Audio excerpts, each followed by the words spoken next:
आप सुन रहे हैं उपन्यास 3 दिन का एपिसोड 3 यानी कि 3। पिछले आधे घंटे से रोबिरो राहुल को कह रहा था कि क्यों ना वो पिछले रोज़ की तरह गोवा स्ट्रीट में उसके होटल के कमरे में चलकर पिए। जवाब में राहुल अभी चलते हैं कहे जाता था, लेकिन चलकर नहीं देता था। राहुल ने ड्रिंक्स का नया पैक मंगवाया और चोर निगाहों से बाहर के पीछे लगी वाली क्लॉक पर नज़र डाली। वर्षा को फ़ोन किए हुए 1 घंटा होने को आ रहा था। अब उसका मन निराशा से भर उठा था।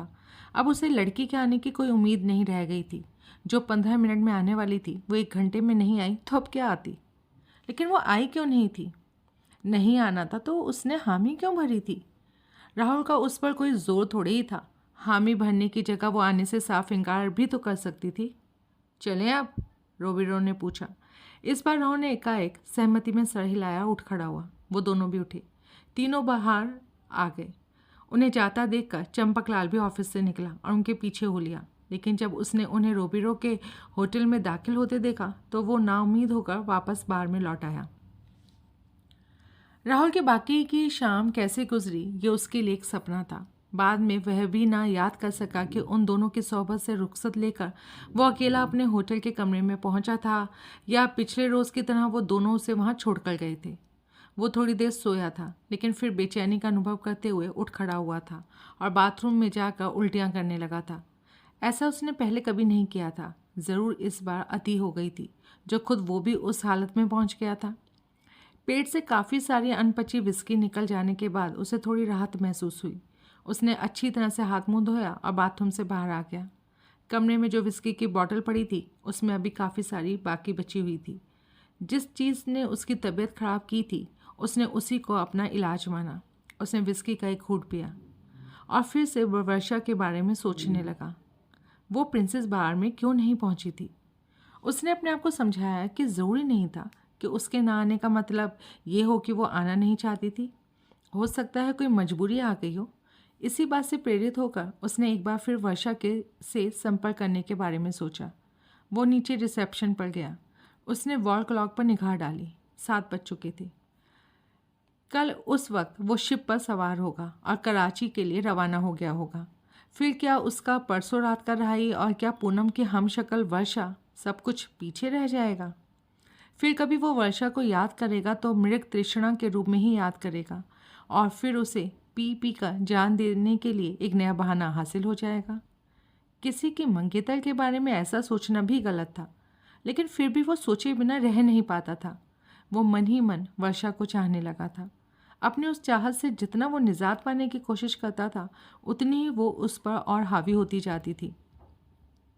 सिर्फ 24 घंटे की बात थी, फिर वो शिप पर होगा। शिप समुद्र की छाती रौंदता हुआ आगे बढ़ रहा होगा और सब कुछ पीछे, बहुत पीछे छूटता जा रहा होगा। जो 24 घंटे बाकी थे उनमें वो अपनी हर हसरत, हर ख्वाहिश को शराब में घोलकर पी सकता था। उसने प्रिंसेस बार फ़ोन किया। पता लगा कि रोबिरो वहाँ पहुँचा हुआ था। राहुल के यूं फ़ोन करने पर उसे बहुत हैरानी हुई। क्या बात है, खैरियत तो है? खैरियत है, राहुल बोला। तो फिर फ़ोन कैसे करा? मैं मुलाकात करने पर बताऊंगा। मुलाकात? हाँ, आज 9 बजे तुम और मारुति राव यहाँ मेरे होटल में आ जाना। ठीक 9 बजे। पहले मत आना, क्योंकि पहले मैं यहाँ नहीं होऊंगा। मैं भी कहीं जा रहा हूँ और 9 बजे आऊँगा। तो मुझे बार में मिलना। लेकिन बात क्या है? मुलाकात करने पर बताऊँगा, लेकिन आना ज़रूर। और हाँ, अकेले नहीं आना, मारुति राव को साथ लेकर आना। ठीक 9 बजे आना और उससे पहले नहीं।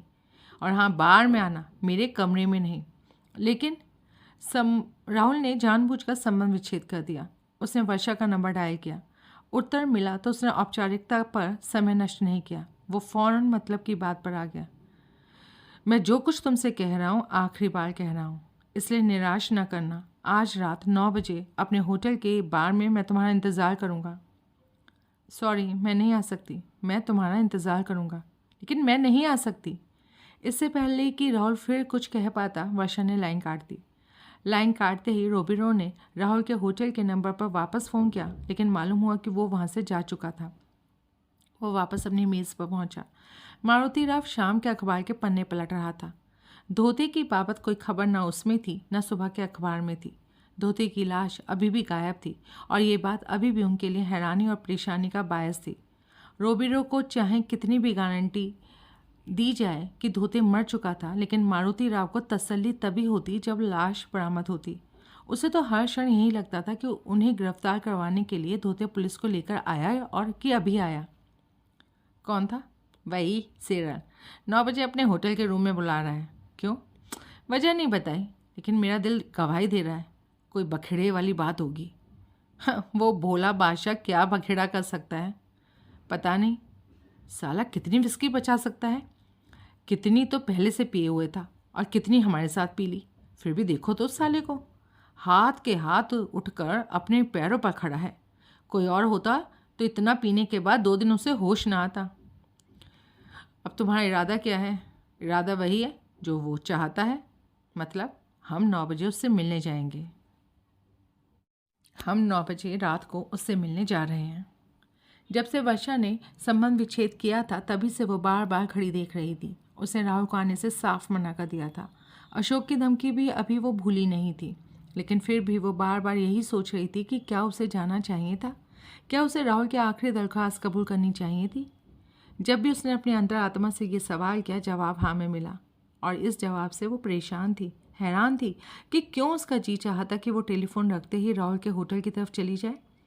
उस अजनबी ने उसके दिल का ऐसा कौन सा ताज छू लिया था कि वो चाह कर भी, इस बात की सख्त ज़रूरत समझते हुए भी, उसका ख्याल अपने जहन से निकाल नहीं पा रही थी। कितनी ही देर वो बुत बनी टेलीफोन के सामने बैठी रही और तभी टेलीफोन की घंटी बजी। वो एकदम से चौंकी, लेकिन फ़ोन की तरफ उसने हाथ बढ़ाया पर वापस खींच लिया।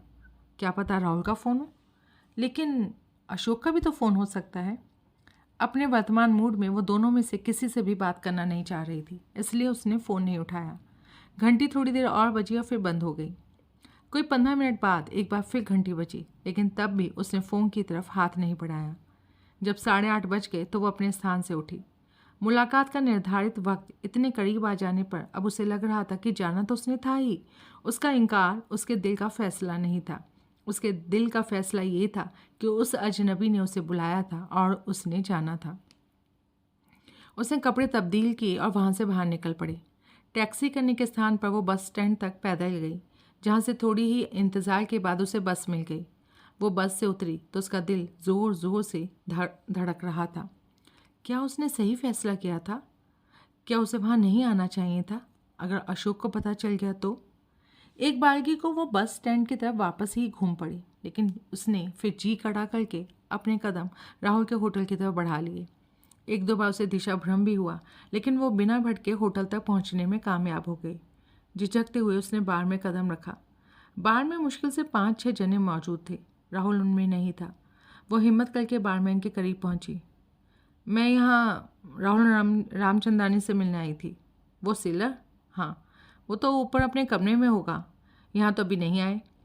बारमैन का बात करने का तरीका उसे अच्छा नहीं लगा। इससे साबित होता था कि राहुल ने अपने आवास के लिए कितना घटिया ठिकाना चुना था। आप पता करिए कि मिस्टर राहुल अपने कमरे में है या नहीं। बारमैन ने सहमति में सर हिलाया और उसने वेटर को बुलाकर आवश्यक निर्देश दिया। कुछ क्षण बाद वेटर ने आकर बताया कि राहुल अपने कमरे में नहीं था। अब पहली बार वर्षा को टाइम देखने का ख्याल आया और उसने देखा कि अभी 9 नहीं बजे थे। उसने बारमैन को एक कोल्ड ड्रिंक का ऑर्डर दिया और जाकर एक कोने की मेज पर बैठ गई।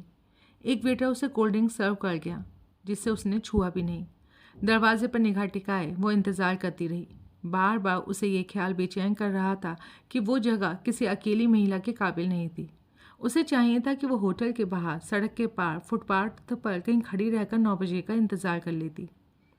लेकिन तभी बाहर का दरवाज़ा खुला। वर्षा की आंखों में आशा की चमक पैदा हुई और फौरन गायब हो गई। खुले दरवाजे के भीतर कदम रखने वाला शख्स राहुल नहीं था, लेकिन आगंतुक उसके लिए नितांत अजनबी भी नहीं था। उस मोटे ठिगने शख्स को वो एक बार पहले भी देख चुकी थी, परसों रात मैंगलोर स्ट्रीट के खंडर मकान में, उसके दुबले पतले बांस जैसे लंबे जोड़ीदार के साथ। वर्षा ने कोल्ड ड्रिंक का गिलास उठाकर अपने चेहरे के सामने कर लिया और दरवाजे की तरफ से पहलू बदल लिया। वहाँ मौजूद एक इकलौती महिला वो थी और उसकी तरफ आने जाने वालों का ध्यान जाना स्वाभाविक ही था। मारुति राव की सरसरी निगाह पैनी होते हुए सारे बार में फिर गई। राहुल वहाँ नहीं था। उसने अपनी कलाई घड़ी पर निगाह डाली। 9 बजने में अभी कुछ मिनट बाकी थे। उसकी निगाह एक क्षण के लिए अकेली बैठी युवती पर ठिठकी और फिर बार काउंटर की तरफ फिर गई। बारमैन उसे अपलक देख रहा था। मारुति राव से निगाह मिलते ही उसने निगाह झुका ली और काउंटर पर डस्टर रगड़ने लगा। मारुति राव काउंटर पर पहुंचा। वो एक स्टूल पर यूं तिरछा बैठ गया कि पीछे हॉल की तरफ भी झांका जा सकता था। उसे ड्रिंक का ऑर्डर दिया। वर्षा से ये कोई छुपाने वाली बात नहीं थी कि मारुति राव की निगाह बार बार उसकी तरफ उठ रही थी। ज़रूर उसने भी उसे पहचान लिया था। उसका जी चाह रहा था कि वो उठकर वहाँ से भाग खड़ी हो। अगर उस वक्त वहाँ राहुल पहुँच जाता तो उसे रत्ती भर भी डर न लगता। उस देव समान व्यक्ति की मौजूदगी में किसी की मजाल थी जो उस पर टेढ़ी निगाह भी डाल सकता। लेकिन राहुल वहाँ नहीं था, जबकि तब तक पूरे 9 बज चुके थे। कहीं उसे वहाँ बुलाकर वो खुद ये बात भूल तो नहीं गया था। शराब पीकर जैसा गैर जिम्मेदार और गायब ख्याल वो हो जाता था, इसमें ये कोई नामुमकिन वाली बात भी नहीं थी। उसने जल्दी से कोल्ड ड्रिंक का गिलास खाली किया। मारुति राव ने बारमैन से ड्रिंक हासिल किया। उसे लेकर दरवाजे के करीब की एक खाली मेज पर जा बैठा। वर्षा का दिल धक से रह गया। क्या वो उसी की वजह से दरवाजे के करीब बैठा था? अब वो उसके करीब से गुजरे बिना दरवाजे से बाहर नहीं जा सकती थी। काश इस वक्त राहुल वहाँ होता या वो आ जाता तो सारी दुश्वारियाँ हल हो जाती। फिर उसे ख्याल आया कि उसने तो राहुल को साफ मना कर दिया था कि वो नहीं आने वाली थी। अब अगर वो यहाँ नहीं था तो इसमें उसकी क्या गलती है? खामखा उस पर इल्ज़ाम लगा रही थी। लेकिन उसके इनकार के बावजूद उसने कहा था कि वो इंतज़ार करेगा। काश उसने ऐसा किया होता। उसने वेटर को बुलाकर कोल्ड ड्रिंक का बिल अदा किया। वो उठ खड़ी हुई और भरसक हिम्मत जुटाती हुई दरवाजे की तरफ बढ़ी। अभी उसने एक कदम आगे बढ़ाया था कि वो ठिठक गई। दरवाज़ा खुल रहा था। आशापूर्ण नेत्रों से वो दरवाजे की तरफ देखने लगी। नशे में झूमते राहुल ने भीतर कदम रखा। उसकी आंखों में बिलौरी चमक थी और लगता नहीं था कि उसे मालूम था कि उसके पाँव कहाँ पड़ रहे थे। नशे की उस बुरी हालत में भी उसकी निगाहों का मरकज बाहर था। वर्षा को उस पर तरस आने लगा। कितना उजड़ा और उम्र दराज लग रहा था उसका चेहरा इस वक्त। उसका बेताकत थका हारा जिस्म उस वक्त उसकी नाकारा बेमानी ज़िंदगी को सलीब की तरह ढोता मालूम हो रहा था। उसके चेहरे से उस वक्त कोई भाव पढ़ा जा सकता था तो वो सिर्फ नाउमीदी का था, और उसकी उन नाउमीदी के लिए ज़रूर वो जिम्मेदार थी जिससे उसने फरियाद की और उसने उसे 2 बार ठुकराया था। मारुति राव ने बाल की तरफ बढ़ते राहुल को आवाज़ लगाई। राहुल घूमा, लेकिन उसकी निगाह बैठे हुए मारुति राव से पहले आगे बढ़ने को तत्पर थोड़ी दूर खड़ी वर्षा पर पड़ी। एक क्षण में राहुल के चेहरे के भावों में ऐसा परिवर्तन आया जैसे बिजली का स्विच ऑन होते ही घुप अंधेरा रोशनी में तब्दील हो जाता है। उसकी आंखों में एक अनोखी चमक पैदा हुई। चेहरे पर आह्लाद के ऐसे भाव पैदा हुए जैसे किसी बच्चे को उसका पसंदीदा खिलौना मिल गया हो। उसके होठों पर एक इंतहाई मधुर मीठी मुस्कुराहट पैदा हो गई। उस वक्त उसकी हालत ऐसे शख्स जैसी थी जिसे उस क्षण उसकी घोर तपस्या का फल मिल रहा हो। तुम आ गई? तुमने कहा था तुम नहीं आओगी, पर तुम आ गई। मैंने तुम्हें कई बार फ़ोन किया, तुम आ गई, लेकिन अब मैं तुम्हें ठीक से देख भी नहीं पा रहा। उसने आगे कदम बढ़ाया। वर्षा को सिर्फ लगा कि वो गिरेगा, लेकिन आगे बढ़ता हुआ राहुल सचमुच ही धड़ाम से फर्श पर गिरा। उसके विशाल शरीर की धमक से जैसे बाहर की दीवारें हिल गईं। सब हक्के बक्के से उधर देखने लगे। वो मुंह के बल गिरा था। उसका सर वर्षा से सिर्फ इतना परे था कि वो झुक कर उसे छू सकती थी। बारमैन से 2-3 लोग लपक कर उसके करीब पहुंचे। अन्य लोगों में मारुति राव भी था। बारमैन ने झुक कर राहुल का मुआयना किया। ये ठीक है, नशे में एकदम टुन। मारुति राव ने झुक कर राहुल की नब्ज देखी। फिर उसने सर उठाया और वर्षा से सवाल किया, तुम इसे जानती हो? सिर्फ इस एहसास से वर्षा डर गई कि ये शख्स उसके मुखातिब था। उसके मुंह से बोलना फूटा, तुम इस शख्स को जानती हो बाई? नहीं, मैं नहीं जानती इसे। मैंने इसे पहले कभी नहीं देखा। यह अभी होश में आ जाएगा, बारमैन कह रहा था। लेकिन अब वर्षा की तवज्जो राहुल की तरफ नहीं थी। उसकी तवज्जो उस वक्त किसी की भी तरफ नहीं थी सिवाय मारुति राव के। उसे लग रहा था कि उस वक्त जैसे उसके और मारुति राव के अलावा वहाँ कोई नहीं था। जिस आदमी की परछाई से वो बचना चाहती थी, वो जब उसके न केवल इतना करीब था बल्कि उससे मुखातिब भी था। बारमैन और 2 शख्स और मिलकर राहुल को उसके पैरों पर खड़ा करने की कोशिश कर रहे थे। प्रत्यक्षतः इस काम में मारुति राव भी उनकी मदद कर रहा था, लेकिन डरी हुई वर्षा को वो महज दिखावा करता लग रहा था। उसे लग रहा था कि मारुति राव की मुकम्मल तवज्जो उसकी तरफ, सिर्फ उसकी तरफ थी, जबकि हकीकत में ऐसी कोई बात नहीं थी। मारुति राव उसे सिर्फ उतनी ही दिलचस्पी से देख रहा था जितनी कोई भी किसी खूबसूरत नौजवान लड़की को देखता है। अलबत्ता 2 बातों से वो हैरान ज़रूर था। एक तो जब उसने कहा था कि वो राहुल को नहीं जानती थी तो वो साफ साफ झूठ बोलती मालूम पड़ती थी। दूसरा, वो बहुत डरी हुई थी। जिस लड़की की कभी ज़िंदगी में सूरत नहीं देखी थी, भला वो उससे डरी हुई क्यों थी?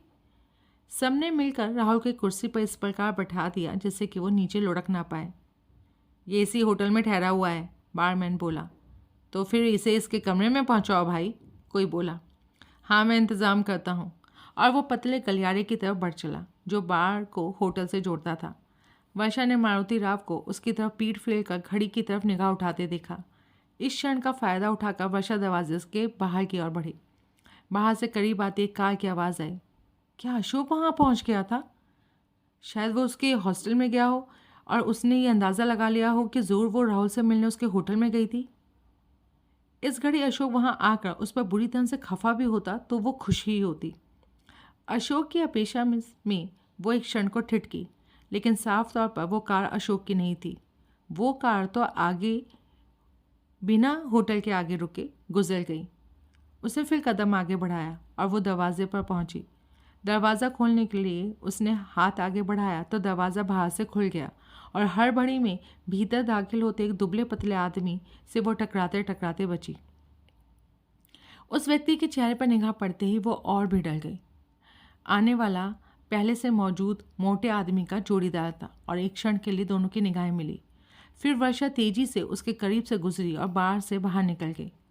रोबिनो हड़बड़ाया सा लड़की के पीछे बंद होते दरवाजे को देखता रहा और फिर उसने घूम कर बार में निगाह डाली। उसने राहुल और मारुति राव को कोने के एक मेज पर बैठे देखा। राहुल का सर उसकी छाती पर झुका हुआ था और साफ मालूम हो रहा था कि वो इस घड़ी दीन दुनिया से बेखबर था। रोबिनो लपक कर उसके करीब पहुंचा। ये छोकरी यहाँ क्या कर रही थी? रोबिनो ने बेचैनी से पूछा। कौन छोकरी? मारुति राव बोला। अरे, जो अभी अभी यहाँ से बाहर गई है। मुझे क्या पता क्या कर रही थी? अबे साले मोटे, ये वही लड़की थी। कौन लड़की? जो कल रात मैंने खंडर इमारत के भीतर अपने बॉयफ्रेंड के साथ देखी थी, और या बाद में जिनकी कार में हमने वो तीसरा शख्स देखा था जिसे तू धोते बता रहा था। ये वो लड़की थी? हाँ। अरे, वो तो हमें धोते के बारे में बता सकती थी। अगर वो धोते था तो कोई तो वो था ना, उसके बारे में भी तो। उठकर खड़ा हो बेवकूफ़। मारुति राव हड़बड़ाकर उठ खड़ा हुआ। राहुल, जो उसके कंधे के सहारे कुर्सी पर टिका हुआ था, सहारा हटते ही सामने मेज पर ढेर हो गया।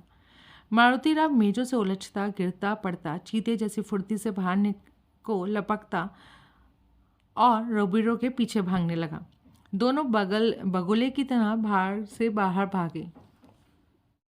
वहाँ बार में उन दोनों को देखकर वर्षा बुरी तरह से डर गई थी। अब वो बार से बाहर निकलते ही सरपट भागने लगी थी। वो जल्दी से जल्दी उस नामुराद जगह से ज़्यादा दूर निकल जाना चाहती थी।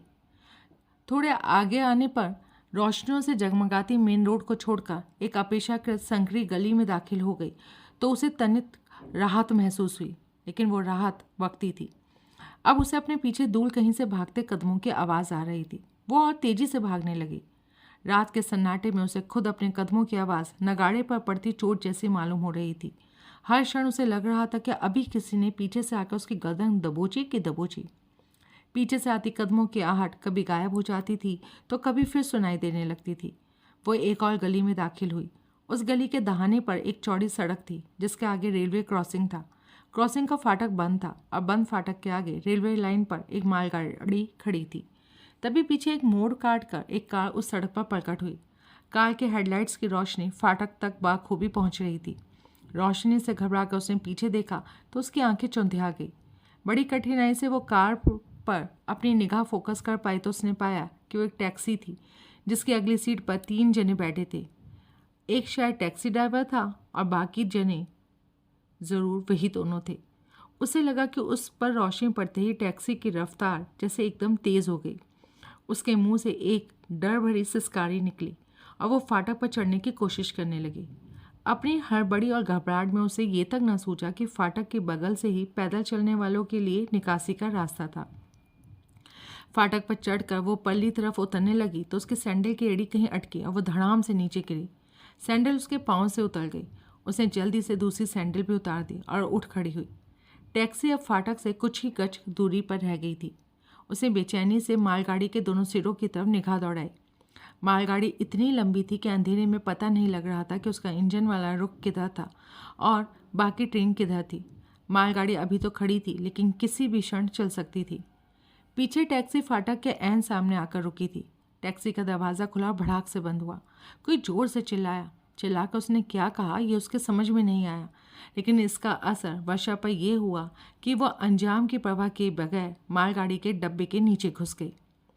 उखड़ू होकर रेलवे लाइन पार करने की कोशिश में उसके घुटने छिल गए, लेकिन अपने सामने मुंह बाए खड़ी मौत की दहशत से उसे कुछ महसूस तक न हुआ।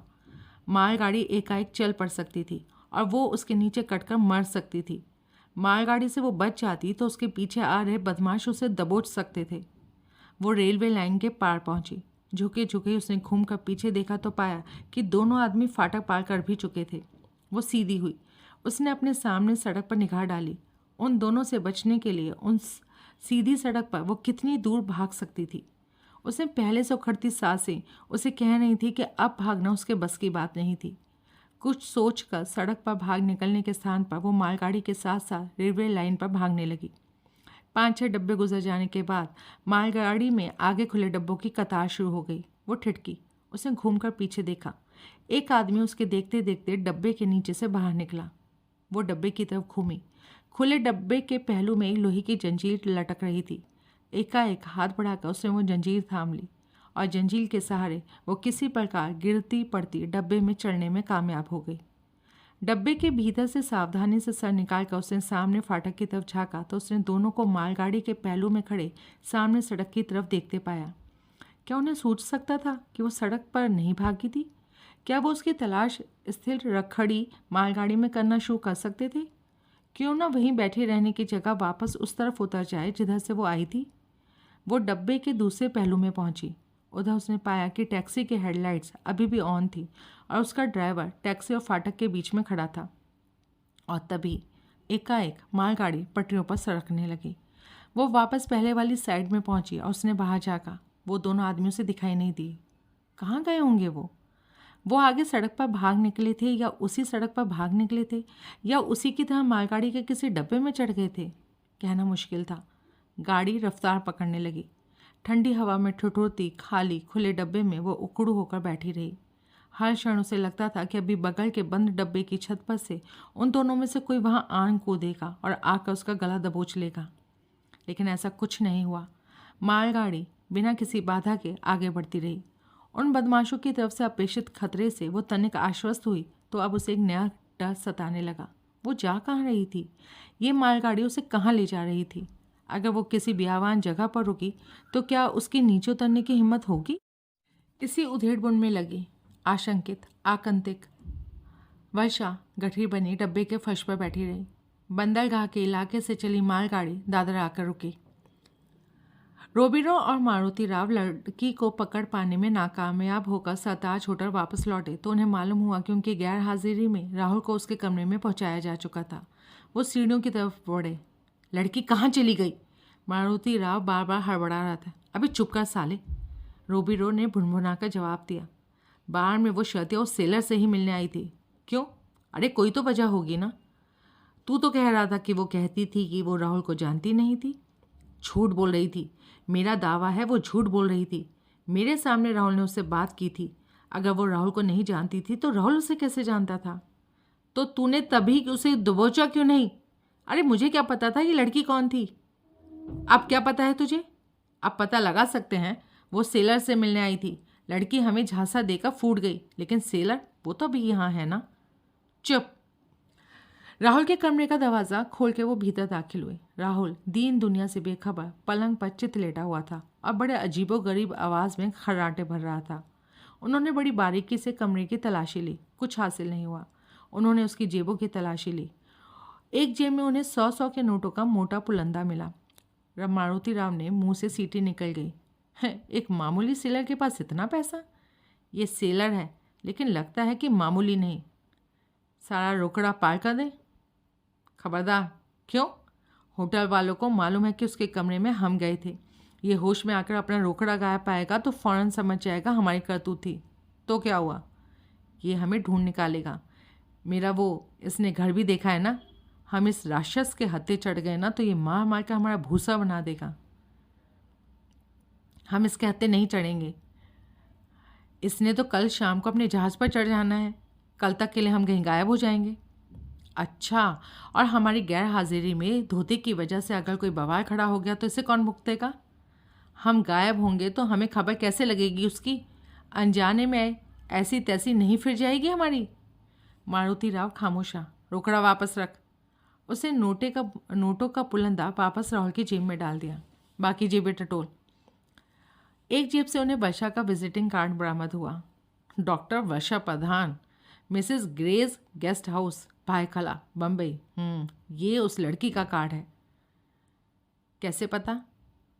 ये अलग जेब में पड़ा है। इसने कहा था कि बम्बई में ये पहली बार आया है। यहाँ और कौन जानता होगा इसे? तो लड़की भी कैसे जानती होगी? किसी ना किसी तरह तो जानती ही होगी, लेकिन ज़रूरी तो नहीं। ज़रा भौंकना बंद करेगा? मुझे सोचने दे। और मारुति राव चुप हो गया। कार्ड हाथ में लिए रोबिरो कुछ क्षण यूं खड़ा रहा जैसे उसे लकवा मार गया हो। कुछ क्षण बाद उसकी तंद्रा टूटी। उसने कार्ड वापस राहुल की जेब में डाल दिया। बोला, इसे होश में लाते हैं। कैसे? बाथरूम से पानी लेकर आ। मारुति राव बाथरूम में ठंडे पानी का मग भर आया। रोबिरो के संकेत पर उसने राहुल के मुंह पर पानी की छींटे मारने शुरू किए। छींटों का राहुल पर सिर्फ इतना असर हुआ कि वह तनिक कुनमुनाया और उसने करवट बदल ली। ओए, उठ जा भाई। थोड़े बहुत से इस हालत में पहुंचने वाला आदमी ये नहीं है। ज़रूर शराब के टैंक में डुबकी लगा कर आया ये। मारुति राव बोला। वो लड़की कौन थी? मारुति राव ने उसे झंझोड़ते हुए पूछा। जवाब में राहुल कुछ बुदबुदाया जो कि रोबिलो उसके मुंह के पास कान ले जाकर ही सुन सका। वर्षा वर्षा बोल रहा है। पता नहीं ये उसी लड़की का नाम ले रहा है या वर्षा नाम की किसी और लड़की के सपने ले रहा है। अभी मालूम पड़ जाएगा। कैसे? भायखला चलो। तुरंत वो दोनों वहाँ से विदा हो गए। पीछे पलंग पर पड़ा राहुल ठंडे पानी की छींटों से डिस्टर्ब हुई नींद की वजह से कितनी ही देर करवटें बदलता रहा। उसके भीतर कहीं से ये आवाज़ उठ रही थी कि उस वक्त उसे बेहोश नहीं पड़े होना चाहिए था, लेकिन अपनी नशे से बद हुई हालत में वो उस आवाज़ को सुनने में असमर्थ था। एक बार वो थोड़ा सा उठकर बैठा भी, लेकिन फ़ौरन ही वापस पलंग पर ढेर हो गया और पहले की तरह खराटे भरने लगा। घर पहुंचकर वर्षा ने अशोक को फ़ोन किया तो वो आंधी तूफान से बातें करते हुए उसके पास पहुंच गया। वर्षा की खस्ता हालत देखकर और उसकी आप बीती सुनकर वो बहुत चक्का रह गया। उसके हवास अभी भी उड़े हुए थे और वो अभी भी कांप रही थी। ये जानकर कि उसके मना करने के बावजूद वर्षा राहुल से मिलने गई थी, उसे खफा होना चाहिए था, लेकिन उस घड़ी उसने उस बात का ख्याल तक न किया और वो उसे अपने पहलू में बींच कर सांत्वना देने लगा। कुछ देर बाद वो नॉर्मल हुई तो उसने सबसे पहले वर्षा के हाथ पांव धुलवाए, उसके छिले हुए घुटनों पर एंटीसेप्टिक लगाया और कपड़े बदलने के लिए कहा। उसके लिए अशोक ने खुद कॉफ़ी बनाई। लेकिन तुम भागी क्यों? वो लोग तुम्हारा बिगाड़ ही क्या सकते थे? तुम बारमैन को कहती वो तुम्हें टैक्सी मंगवा देता और घर आ जाती। मैं बहुत डर गई थी। वहाँ पहुँच चुकने के बाद मुझे लगा कि मैं ऐसी जगह आ गई थी जहाँ रात के बाद किसी लड़की को होना नहीं चाहिए था। वहाँ मौजूद सभी लोग मुझे अपने खिलाफ और बदमाशों के हिमायती लग रहे थे। और वो राहुल, वो तो मेरी हिफाजत करने के काबिल ही नहीं था, इसलिए मैं वहाँ से भाग खड़ी हुई। ये पक्की बात है कि वो दोनों ही तुम्हारी फिराक में थे? हाँ। चाहते क्या थे? शायद मुझे मार डालना चाहते थे। और क्या चाहते होंगे? पर क्यों? अब मुझे क्या पता क्यों। अशोक, वो सारी बात का रिश्ता मंगलवार रात की घटना से ज़रूर है। और ऐसा कैसे कह सकती हो तुम? क्योंकि वो दोनों आदमी वही थे जिन्हें मैंने मंगलवार रात को खंडर इमारत में भी देखा था। लेकिन वहाँ उन्होंने तो तुम्हें नहीं देखा था। नहीं, मुझे उन्होंने नहीं देखा था। फिर भी उन दोनों में से एक मुझे पहचानता था। ऐसे कैसे हो सकता है? मुझे नहीं मालूम। अच्छा, आपकी बात, तुमने उन्हें अच्छे से देखा होगा। उनका हुलिया बताओ। वर्षा ने उसे सारा हुलिया बयान किया। राहुल उन्हें जानता था? जिस तरह से वो राहुल को, उनमें से एक जो मोटा ठिगना आदमी था वो पहले बार में आया था और बाद में जिसने गिरे हुए राहुल को संभालने वालों की मदद की थी, उससे लग रहा था वो उसे जानता था। तुम्हें कैसे मालूम? क्योंकि वो दाखिल होते ही राहुल का नाम लेकर बुला रहा था। अशोक खामोश हो गया। वो चुपचाप कॉफ़ी की चुस्कियां लेने लगा। उसे अभी भी मुकम्मल तौर पर विश्वास नहीं था कि कोई दो जनों वर्षा की जान लेने की हद तक उसके पीछे पड़े थे। तुम्हें यहाँ अकेले डर तो नहीं लगेगा? एकाएक उसने पूछा। डर? अपने घर में? हाँ, यहाँ डर का क्या काम?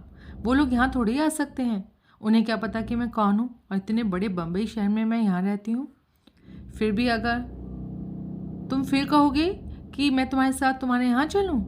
हाँ, और इस बार तुम मेरी दरख्वास्त कबूल करो। ना मंजूर। तुम्हारे घर मैं एक ही बार जाऊँगी, शादी के बाद। बहुत ज़िद्दी हो। और वो खामोश रही। ठीक है फिर, अब मैं चलता हूँ। वर्षा ने सहमति में सर हिलाया। सुबह मैं तुम्हें पुलिस स्टेशन लेकर चलूँगा। ठीक है। अशोक वहाँ से विदा हो गया। तब 12:15 बजे थे। कोई 12:30 बजे जब फ़ोन की घंटी बजी तो सोने की कोशिश करती वर्षा ने यही समझा कि अशोक ने घर पहुंचकर उसको आश्वासन देने के लिए फ़ोन किया था, लेकिन फ़ोन अशोक का नहीं था। दूसरी ओर से आती आवाज़ उसने पहले कभी नहीं सुनी थी। सुलोचना चित्रे, रॉन्ग नंबर। ये मिसेस गिरे का गेस्ट हाउस नहीं है, लेकिन ये नंबर गेस्ट हाउस का नहीं, मेरा पर्सनल है। ग्राउंड फ्लोर के रूम नंबर 5 में? नहीं, फर्स्ट फ्लोर के रूम नंबर 7 में। अच्छा, सुलोचना चित्रे तुम्हारी रूममेट है? नहीं, मैं अकेले रहती हूँ। आपका नाम क्या है? आप कौन हैं? एकाएक बिना किसी पूर्वाभास के लाइन कट गई। वर्षा रिसीवर हाथ में दबाए पलंग पर स्थिर बैठी रही। क्या मतलब था इस टेलीफोन कॉल का? कहीं उस कॉल में कोई घोटाला तो नहीं था? क्या वो अशोक को टेलीफोन करके इस कॉल के बारे में बताए? अरे बेचारा अभी तो मुश्किल से घर पहुंचा होगा। मैं उसे बताऊंगी तो फिर फिक्रमंद होकर कहीं दौड़ा चला ना है। उसने रिसीवर क्रेटर पर रख दिया और फिर कुछ सोचकर वो अपने स्थान से उठी और कमरे की उस खिड़की के करीब पहुंची जो बाहर सड़क की तरफ खुलती थी। उसने खिड़की का पर्दा थोड़ा सा सरकाया और उसकी ओट में से बाहर झाँका। नीचे उसकी खिड़की के ऐन सामने सड़क के पार फुटपाथ पर जो टेलीफोन बूथ था, कॉल उस बूथ से आई थी। ऐसा सोचने की उसके पास कोई वजह नहीं थी, लेकिन फिर भी उसने उस बूथ की तरफ निगाह दौड़ाई। एक आदमी बूथ से बाहर निकल रहा था। कद काठ में वो वैसा ही लंबा पतला आदमी था जो बाद में बाढ़ में पहुंचा था, लेकिन सड़क के नीम अंधेरे में उतने फासले से वो उसकी सूरत नहीं देख पाई। वो आदमी बूथ से निकलकर सड़क पार करने लगा तो वर्षा का दिल फिर धाड़ धाड़ बजने लगा। लेकिन जब उसने उसे गेस्ट हाउस की इमारत के बंद फाटक की तरफ बढ़ने के स्थान पर बगल की गली की तरफ बढ़ते पाया तो उसकी जान में जान आई। वो खामखा वहम कर रही थी। वो आदमी टेलीफोन बूथ से निकला तो इसका मतलब ये थोड़ी ही है कि वो उसे फ़ोन करके हटा था। ज़रूर वो इलाके में ही रहता कोई आदमी था जिसके घर में फ़ोन नहीं था, तो वो वहाँ पब्लिक बूथ में जाकर फ़ोन कर रहा होगा। उसने खिड़की पर पर्दा गिरा दिया और वापस आकर अपने पलंग पर लेट गई। टेलीफोन की घंटी बजने पर जो लाइट उसने जलाई थी उसे बुझा दी। कुछ देर बाद वो आंखें खोले अंधेरे में लेटी रही, कभी अशोक के बारे में और कभी राहुल के बारे में सोचती रही, और फिर पता नहीं कब उसे नींद आ गई। अचानक किसी आवाज़ से उसकी नींद खुल गई। उसे अपने चारों तरफ देखा, उसे कुछ नज़र न आया, पर दरवाजे पर से उसे बहुत ही हल्की हल्की खटखट की आवाज़ें आ रही थी। कौन था बाहर? कैसी थी ये आवाज़ें? उसे अपनी घड़ी पर निगाह डाली। 2 बजने को थे। वो पलंग पर उठकर बैठ गई। इस क्रिया में पलंग तनिक चरमराया तो बाहर से आती आवाज़ें फौरन बंद हो गई। उसके सारे शरीर में सिरहन दौड़ गई। कोई शख्स बाहर उसके दरवाजे पर मौजूद था और निश्चय ही वो उसको जगाए बिना कमरे के भीतर दाखिल होने की कोशिश कर रहा था। दरवाजे पर स्प्रिंग लॉक था जो भीतर बाहर से समान रूप से खोला जा सकता था। दरवाजे पर भीतर की तरफ पहले चटकनी होती थी, लेकिन वो कब की टूट चुकी थी। इस बाबत वो मिसेस गिरे को कई बार कह चुकी थी, लेकिन उन्होंने नई चटकनी अभी तक नहीं लगाई थी। ताले को भीतर से बंद रखने वाला खटका भी बिगड़ा हुआ था। कुछ क्षण बाद आहट फिर शुरू हो गई। बिना आहट किए वो पलंग पर से उतरी और दबे पांव बंद दरवाजे के करीब पहुंची और कान लगाकर सुनने लगी। बाहर 2 आदमियों के सांस लेने की आवाज़ें साफ सुनाई दे रही थी। 2 आदमी, फिर 2 आदमी। उसका दिल जोर जोर से उसकी पसलियों के साथ टकराने लगा और कनपटियों में खून बजने लगा। ताले के छेद में कोई तार सी डालकर घुमाई जा रही थी। अभी मोटी, क्या महीना लगाएगा? जल्दी खोल। खोल तो रहा हूँ। बाहर का ताला तो तूने खट खोल लिया था। इत्तेफाक की बात थी। जल्दी कर, वो जाग ना जाए। बातें ना बना, काम कर अपना। ताले के अलावा भी दरवाज़ा भीतर से बंद हो सकता है। वो बाद में देखेंगे, पहले तू ताला तो खोल। खोल रहा हूँ। अपने भीतर घुमड़ती चीख को दबाती और मन ही मन कदम उठाती हुई वो वापस धीरे धीरे टेलीफोन के करीब पहुंच लौटी।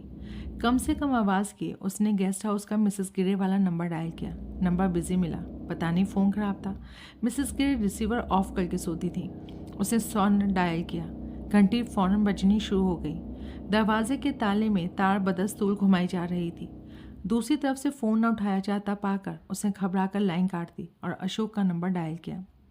दूसरी तरफ से अपेक्षाकृत बहुत जल्दी फ़ोन उठाया गया, लेकिन फिर भी उसने ऐसा लगा कि अशोक ने फ़ोन उठाने में असाधारण देर लगाई हो। फुसफुसाते हुए उसने हालात बयान किए। 2 आदमी जबरन ताला खोलकर तुम्हारे कमरे में घुसने की कोशिश कर रहे हैं। अंदर से चटकनी लगाओ, पर वो टूटी है।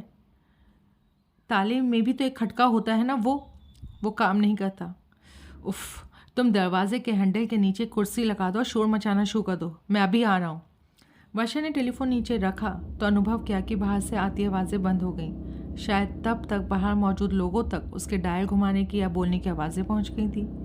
हिम्मत करके वो दोबारा दरवाजे के करीब पहुँची। कौन है बाहर?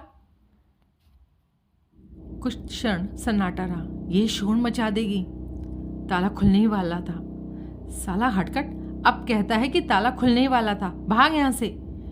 वर्षा को बाहर से दरवाजे से दूर होते कदमों की आहट मिली। उसकी जान में जान आई। धीरे धीरे आवाज़ आना बंद हो गई। वो खिड़की के पास पहुंची। पर्दा हटाकर बाहर सड़क पर झाँका। उसे गेस्ट हाउस की दीवार फांद कर सड़क की तरफ उतरते 2 आदमी दिखाई दिए। उसके देखते देखते वो सड़क पर आगे बढ़ गए। उसकी निगाहों से ओझल हो गए। एक लंबा पतला आदमी, दूसरा ठिगना मोटा आदमी, वही दोनों। अशोक की कार नीचे सड़क पर पहुंचने तक भी वर्षा वहीं खड़ी थी। उसकी कार के साथ एक पुलिस की जीप वहां पहुंची। जरूर अशोक की पुलिस को साथ लेकर आया था। पलक झपकते सारे गेस्ट हाउस में जाग हो गई। ऊपर वर्षा के कमरे के दरवाजे के बाहर एक स्टील की मुड़ी तोड़ी तार पाई गई, जो पुलिस वाले जानते थे कि तालों का लीवर जबरन घुमाने के काम ही आती थी। ताले के छेद के आसपास खरोंचों के निशान भी पाए गए। उस घड़ी अशोक को पहली बार वर्षा की कहानी पर यकीन आया, यानी कि वर्षा की कही हर बात सच थी। उसके पीछे पड़े कोई 2 बदमाश वर्षा की कल्पना के उपज नहीं थे। पुलिस अपनी तफ्तीश की खाना पूरी करते हुए और बाकी की रात के लिए वहां एक हवलदार तैनात करके चली गई। अशोक ने वर्षा को अपने साथ ले जाना चाहा, लेकिन उसने जाना कबूल नहीं किया। इस नाजुक हालत में भी उसकी ये जिद बनी हुई थी कि वो अशोक के घर में कदम शादी के बाद ही रखेगी। अलबत्ता बाकी की रात मिसेस गिरे के कमरे में सोकर गुजारने का उसका प्रस्ताव वर्षा ने स्वीकार कर लिया। अंत में पुलिस और अशोक वहां से चले गए। मैंगलोर स्ट्रीट और सेंट जॉर्ज रोड के बीच के कबाड़ से भरे मैदान में कुत्ता जोर जोर से भौंक रहा था। वो भौंकता हुआ मैदान के बीच तक ही जाता था और फिर वैसे ही भौंकता हुआ कभी मैदान से पार तो कभी उधर निकल जाता था, जिधर की रिहायशी इमारतों की कतारें थीं। ये सिलसिला रात के 10 बजे से चल रहा था और तब आधी रात होने को जा रही थी। बीट के 2 सिपाही अपने डंडे हिलाते हुए मैदान और इमारतों की कतारों के बीच की गली में से गुजरे और कुत्ता बदस्तूर भौंक रहा था। एक इमारत की पहली मंजिल की खिड़की खुली। हवलदार साहब। हाँ बोलो। इस कुत्ते को चुप कराओ ना। हम चुप कराएं? ये हमारा काम नहीं है। हवलदार साहब, अगर आपका काम नहीं है तो भी प्लीज़ इसे चुप कराइए। इस बीमार बूढ़े पर रहम खाइए। मैं दिल का मरीज़ हूँ, सिडेटिव लेकर सोता हूँ। 2 घंटे से इस कमबख्त ने मेरी नींद हराम की है। लगता है ये सारी रात यूं ही भौंकेगा। पर ये भौंक क्यों ना है? क्या पता क्यों भौंक रहा है। मुसीबत ये है कि जब इधर हमारी गली की तरफ आकर भौंकता है तो इसके सुर से सुर मिलाकर आधे दर्जन कुत्ते और भौंकने लगते हैं। अच्छा ठीक है, हम देखते हैं इस कुत्ते को, भगवान भला करे। दोनों सिपाही कुत्ते की तरफ आकर्षित हुए। कुत्ता उस वक्त उनके करीब ही था और दुम हिलाता, बेचैनी से पहलू बदलता, बदस्तूर भौंक रहा था। एक सिपाही ने उसे डंडा दिखाया। कुत्ता मैदान में परे भाग गया, लेकिन उसने भौंकना बंद नहीं किया। सिपाही उसके पीछे अंधेरे में उतरा। मैदान में कुल झांग का कबाड़ भरा पड़ा था। भौंकते कुत्ते के पीछे डंडा हिलाता वो मैदान के बीच में वहां पहुंच गया जहां की कुछ टूटी फूटी कबाड़ कारें खड़ी थी। कुत्ता तब एक बिना दरवाजे की कार के करीब पहुंच गया। वो कार के आगे पीछे घूम रहा था और अब कभी कभार भौंकता भौंकता गुर्राने भी लगता था। सिपाही कार के करीब पहुंचा। कार के पिछले दरवाजे में से बाहर निकली एक मर्दाना टांग सिपाही को दिखाई दी। कौन है बे, बाहर निकल। लेकिन टांग में कोई हरकत नहीं हुई। कुत्ता अब एकाएक एकदम खामोश हो गया। अब वो कार के पास से हटकर अपनी टांगों में दुम दबाए सिपाही के पास खड़ा हुआ। अबे बहरा है क्या, सुना नहीं मैंने क्या कहा? लेकिन कोई उत्तर नहीं आया। सिपाही पिछले दरवाजे के करीब पहुंचा। अपने डंडे से उसने पहले कार की बॉडी को ठकठकाया, फिर टांग पर दस्तक दी, लेकिन टांग में तब भी कोई हरकत नहीं हुई। लगता है घोड़े बेचकर सोया है या नशे में टुल है। उसे नीचे झुककर कार में झांका। भीतर एक मोटा ताजा आदमी मौजूद था। उसका सर उसकी छाती पर लुढ़का हुआ था और वो मुर्दों से शर्त लगाकर सोया मालूम होता था।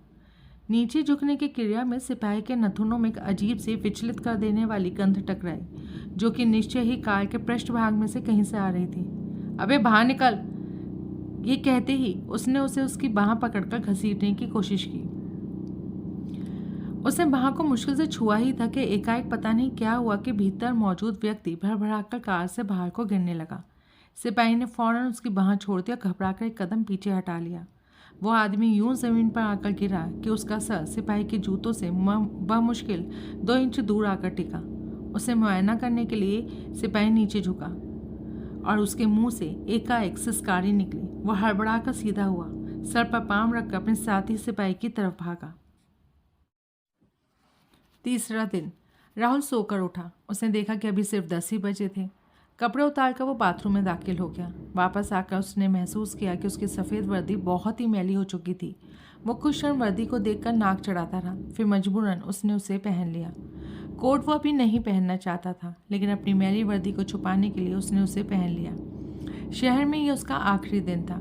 उसने पिछली रात के वाक़यात को याद करने की कोशिश की, पर उसे कुछ याद नहीं आया। वो कोई नई बात नहीं थी, इसलिए उसने उसमें ज़्यादा सर खपाई करने की कोशिश भी नहीं की। वेटर को बुलाकर उसने अपने लिए चाय और टोस्ट मंगवाए। ब्रेकफास्ट के दौरान उसके जहन पर वर्षा का अक्स उभरा। कल रात कहाँ देखा था उसने वर्षा को? दिमाग पर बहुत जोर देने के बाद उसे याद आया कि उसने वर्षा को कल रात नीचे बार में देखा था। फिर उसे ये भी याद आया कि वर्षा उसी के बुलावे पर वहाँ आई थी। राहुल को एक बड़ी अजीब से आनंद और संतोष की अनुभूति हुई। ये उसके लिए बहुत बड़ी बात थी कि आखिर वर्षा ने उसका कहना माना था और उसके बुलाने पर वो वहाँ आई थी। साथ ही उसे इस बात का भी पछतावा हुआ कि उसके आगमन पर वो इस काबिल भी नहीं था कि उससे कोई बात कर पाता। वर्षा के लिए उसके मन में एकाएक जो प्रेम भाव पनपने लगा था, उसकी वजह से वो मन ही मन शर्मिंदा था। किसी दूसरे की होने वाली बीवी से प्यार करने का उसे कोई अधिकार नहीं था, लेकिन वो दिल के हाथों मजबूर था। उसे लगता था कि वो पूनम से फिर मिल रहा था, उसे पूनम से जिसमें वैसे कोई खामी नहीं थी, जिसकी वजह से उसने उसे ठुकराया था। अब जबकि चंद ही घंटे उसके बाद उसे शहर से कूच कर जाना था, तो वो सोच रहा था, क्या वो उससे मिलने की दोबारा कोशिश करे? नहीं, कल ही उसने बड़ी बेहूदगी फैलाई थी। उसके रूह में अब वर्षा से दोबारा मिलना अपनी रुसवाई का सामान करना ही था। रिसेप्शन क्लर्क उसे एकदम चौकस और पूरे होशो हवास में देखकर सक पकाया। कल मैंने कमरे का किराया चुकाया था? राहुल ने पूछा। क्लर्क ने रिकॉर्ड देखा और फिर इनकार में सह हिलाया। राहुल ने उसे कुछ नोट सौंप दिए और बताया कि अब वो लौटकर नहीं आने वाला था। तुम्हारे दोस्तों के लिए कोई मैसेज? क्लर्क बोला। दोस्त? मेरे कौन से दोस्त? वो जो कल रात तुम्हारे कमरे में गए थे। बहुत ख्याल रखते हैं वो तुम्हारा। राहुल के जहन में रोबीरो और मारुति राव का अक्स उभरा। फिर रोबीरो की जिद भरी सवाल करती आवाज़ उसके कानों में गूंजी। उसने हड़बड़ा कर अपनी जेब में हाथ डाला तो पाया कि नोटों के पुलंदे के समेत उसकी जेबों का सारा माल सही सलामत था। ये देखकर उसे बहुत ही राहत महसूस हुई कि वर्षा का विजिटिंग कार्ड भी उसकी जेब में मौजूद था। वर्षा की वही तो एक निशानी थी जो वो अपने साथ ले जा रहा था। नहीं, कोई मैसेज नहीं है, ये कहकर वो होटल से बाहर निकला। ब्लॉक के सिरे पर एक नाई की दुकान देखकर वो उसमें दाखिल हो गया। दुकान में सिर्फ एक ही ग्राहक मौजूद था जिसकी हजामत हो रही थी। वो इंतज़ार करने बैठ गया। करीब ही बेंच पर कुछ पुरानी पत्रिकाओं के साथ उस रोज़ का अखबार पड़ा था। उसने अखबार उठा लिया और लापरवाही से उसके पन्ने पलटने लगा। मन ही मन वो अभी भी वर्षा के बारे में सोच रहा था। कल बार में जब वो मौजूद थी तो मारुति राव भी वहाँ था और शायद रोबीरो भी उसकी निगाहों से परे वहीं कहीं था। ये सवाल अभी भी बिना जवाब के था कि वर्षा ने उन दोनों को या उन दोनों में से किसी को पहचाना था या नहीं। कल रात की अपनी खस्ता हालत पर उसे फिर अफसोस होने लगा। लेकिन मैं भी क्या करता, वो मन ही मन बोला। उसने तो साफ कह दिया था कि वो नहीं आने वाली थी। उसके उस जवाब ने ही तो मुझ पर इस जुनून को हावी कर दिया था कि मैंने पी पी कर होश खो बैठना था, बल्कि जान दे देनी थी।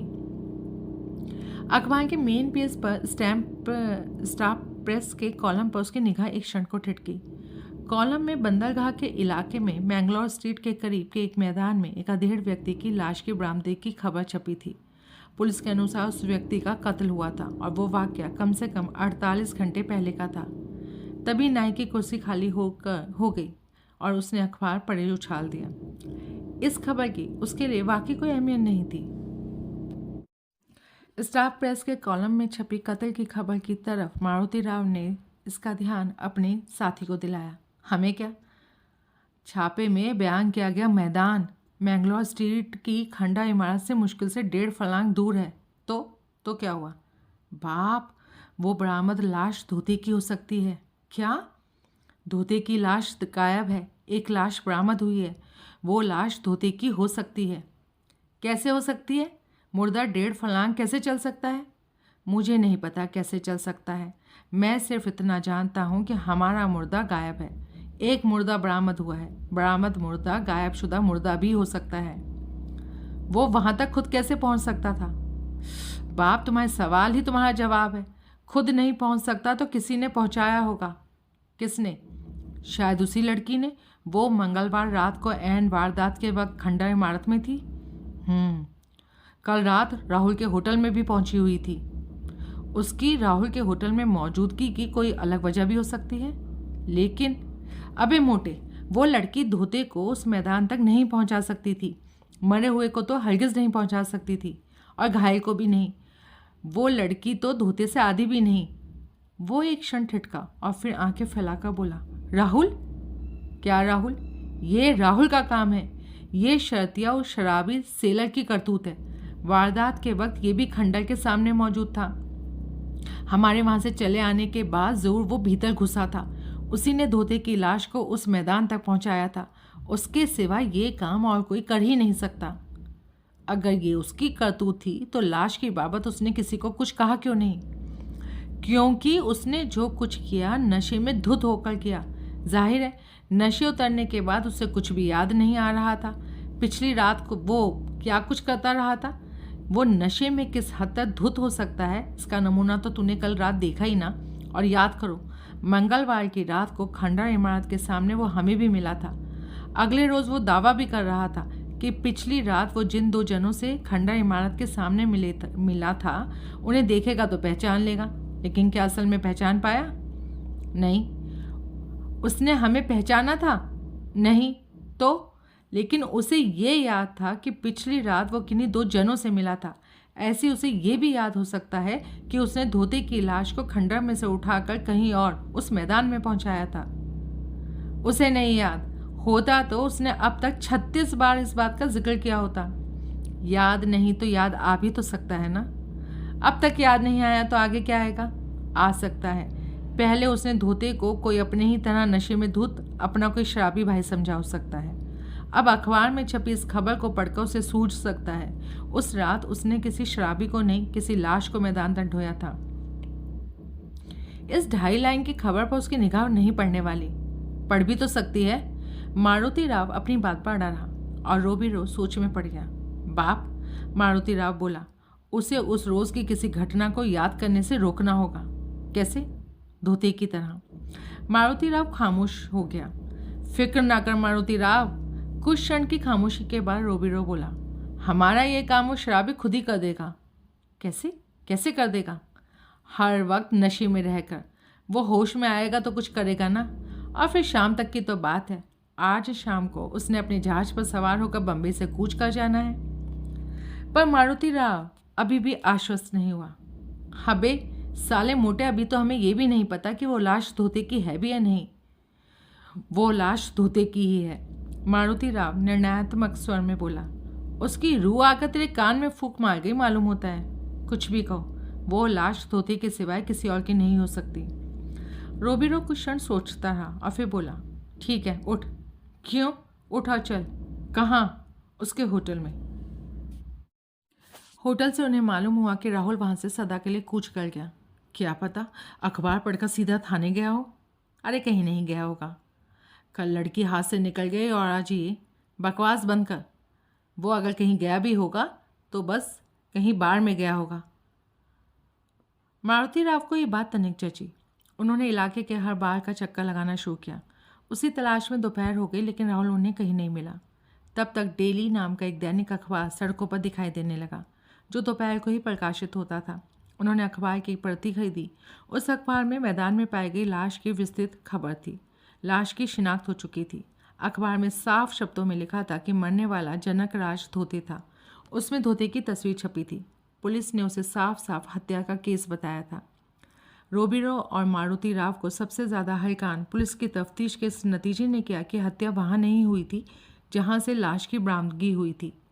पुलिस बड़ी सरगर्मी से हत्यारे की तलाश कर रही थी। बड़े सस्पेंस में वो प्रिंसेस बार में पहुंचे। जिस शख्स की तलाश में वो दर्जन भर बारों में भटक कर आए थे वो वहाँ बैठा था। बार में दाखिल होते ही सबसे पहले उनकी निगाह राहुल पर पड़ी थी। वो उसकी टेबल पर पहुंचे। विस्की का गिलास उसके सामने मौजूद पाकर उन्हें बड़ी राहत महसूस हुई। राहुल को विस्की पीते हुए देखना उनके लिए ये अच्छी खबर थी। दोनों उसकी मेज़ पर उसके अगल बगल की कुर्सियों पर जम गए। राहुल ने बड़े मशीनी अंदाज से उन दोनों के लिए भी ड्रिंक का ऑर्डर दिया। बाप, रोबिलो बोला, कल तो हद कर दी तुमने। हमें फ़ोन करके अपने होटल के बार में बुलाया और खुद गायब हो गए, और जब आए तो आते स्ट्रेचर पर वहाँ से ले जाए जाने की हालत में पहुँच गए। हाँ, कल का मुझे अफसोस है। नशे में मैं भूल गया था कि मैंने तुम लोगों को बुलाया था। बात क्या थी? अब कोई बात नहीं। लेकिन तब क्या बात थी? तब भी कोई ख़ास बात नहीं थी। फिर भी मैं 2 बार तुम्हारे घर में जाकर विस्की पी आया था, सोचा एक बार तुम्हें बुलाऊं। बस यही बात थी। हाँ, कमाल है। गिलास खाली करो और वेटर को आवाज़ दो। उन्होंने गिलास खाली ना किए, लेकिन वेटर को आवाज़ दी। रोबिनो ने उसे केवल एक ड्रिंक राहुल के लिए लाने का आदेश दिया। क्यों, तुम लोग? हमारे लिए अगली बार। मर्जी तुम्हारी। तभी एक आदमी उनकी मेज़ के करीब पहुंचा। रोबिनो ने सर उठाकर देखा तो पाया कि वो चंपक लाल था। राहुल ने भी उस पर निगाह डाली, लेकिन उसकी सूरत से ऐसा ना लगा कि जैसे उसने चंपक लाल को पहचाना हो।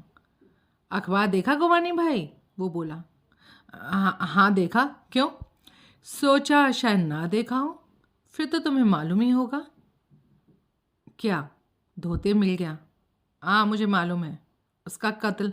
हाँ, मालूम है मुझे। उसकी लाश? रोबिनो के आगे पड़ा विस्की का गिलास पता नहीं कैसे लुढ़क गया और वो हड़बड़ा कर उठा। वेटर, मेज़ साफ करो, उसे ऊंची आवाज़ में कहा। रोबिनो ने चंपकलाल की बाजू को थामा और उसे बाहर काउंटर पर ले आया। अब बोलो, क्या कह रहे थे तुम? मैं कह रहा था कि धोते का कत्ल हो गया। हाँ तो मैं क्या करूं? तुम उसे ढूंढ जो रहे थे, सोचा बता दूं। बड़ा अच्छा किया, मेहरबानी। तुम्हारे ख्याल से किसने कत्ल किया होगा उसका? अब मुझे क्या पता, किसी के मटके के पैसे नहीं दिए होंगे उसने। वैसे तो उसने तुम्हारे भी नहीं दिए थे। हमारी रकम तो बहुत मामूली थी, सिर्फ 20 रुपये। किसी का मोटा माल हड़पने की कोशिश की होगी उसने, लेकिन ऐसा पहले तो कभी नहीं हुआ। हर काम कभी ना कभी तो पहली बार होता ही है। लेकिन विस्की पियोगे? बियर। मन ही मन उसे कोसते हुए रोबिलो ने चंपकलाल के लिए बारमैन से बियर और अपने लिए विस्की हासिल की। उसने चंपकलाल के बियर के मग से अपना विस्की का गिलास टकराया। पहले तो तुमने मुझे कभी नहीं पिलाई, चंपकलाल बोला। मतलब? ये रिश्वत तो नहीं? रिश्वत? किस बात की रिश्वत? ये तो तुम बताओ। पागल हो गए क्या? अजीब अजीब बातें कर रहे हो। नहीं पीना चाहते तो लाओ, वापस करो बियर। अरे तुम तो खफा हो रहे हो गोवानी भाई, तुम बात ही ऐसी कर रहे हो। अच्छा, एक आखिरी बात और बता दो। क्या? तुम और तुम्हारा ये जोड़ीदार दोनों परसों से इस सेलर के साथ लसूड़े की तरह क्यों चिपके हुए हो? धंधे की बात है तो क्या हुआ? मेरा तुम्हारा कोई कंपटीशन थोड़ी ही है। वादा करते हो किसी को बताओगे नहीं? हाँ करता हूँ। हम इससे ना कुछ माल ऐंठने की कोशिश कर रहे हैं। माल? और इसके पास? हाँ, मोटा माल है इसके पास। हमने अपनी आंखों से देखा। 100-100 के नोट की ये। रोबिनो ने अपना अंगूठा पहले उंगली कोई 4 इंच फैलाते हुए कहा। मोटी गड्डी है। कल रात हम इसकी जेब टटोल चुके हैं और इसको खबर नहीं लगी। ये टुन्ना है। क्या? पी के पड़ा रहता है ये। ओह, तो तुमने तभी इसका माल क्यों नहीं पार किया? क्योंकि आज सुबह होश आने पर जब इससे माल गायब मिलता तो ये समझ जाता हमारी शरारत थी। आज शाम ये अपने जहाज पर चढ़ने वाला है। हम अभी इसे यहाँ से ले जा रहे हैं। आज शाम होने से पहले हम इसे शराब का पीपा बना देंगे और इसका माल पार करके इसे इसके जहाज पर धक्का दे आएंगे। जहाज बंदरगाह से रवाना हो चुकने के बाद कभी इसे पता लगेगा कि इसका माल गायब है, पर इसकी खातिर ये कुछ कर नहीं पाएगा। जहाज इसके खातिर वापस थोड़ी लौट कर आएगा। ओह, चंपकलाल के मुंह से निकला। रोबिलो की कहानियों से जची थी। तभी एक अखबार वाला छोकरा बार में दाखिल हुआ। वो इवनिंग न्यूज का एक पुलिंदा संभाले हुए था। कुछ लोगों ने उसे आवाज़ देकर उससे अखबार लिया। रोबिलो ने देखा कि एक अखबार मारुति राव ने भी खरीदा। मारुति राव अखबार पर निगाहें फिराने लगा। उसने उसमें पता नहीं क्या पढ़ा कि उतने फासले से भी रोबिलो के चेहरे से रंग उड़ता साफ नजर आया। मैं चला, रोबिलो बोला। चंपकलाल ने सहमति में सर हिलाया। अपना विस्की का गिलास थामे रोबिलो बाहर काउंटर से हटा तो मारुति राव एकाएक उठ खड़ा हुआ। उसने राहुल को कुछ कहा और बाहर के पिछवाड़े में उस तरफ बढ़ा जिधर टॉयलेट का रास्ता था। रोबिलो फिर काउंटर की तरफ घूमा। उसने अपना गिलास काउंटर पर रख दिया। मारुति राव पिछवाड़े का दरवाज़ा खोलकर उसके पीछे गायब हो गया तो वो भी उधर बढ़ा। मारुति राव उसे टॉयलेट में मिला। वो वहाँ उस वक्त कोई नहीं था। क्या हुआ? रोबिलो ने तीखे स्वर में पूछा। ज़रा ये आज का अखबार देखो, क्या है इसमें, पढ़ो। क्या पढ़ूं? सब वही तो है जो डेली में भी छपा था, और भी कुछ है। तुम्हारा इशारा इस बिना दरवाज़ों की कार की तस्वीर की तरफ है।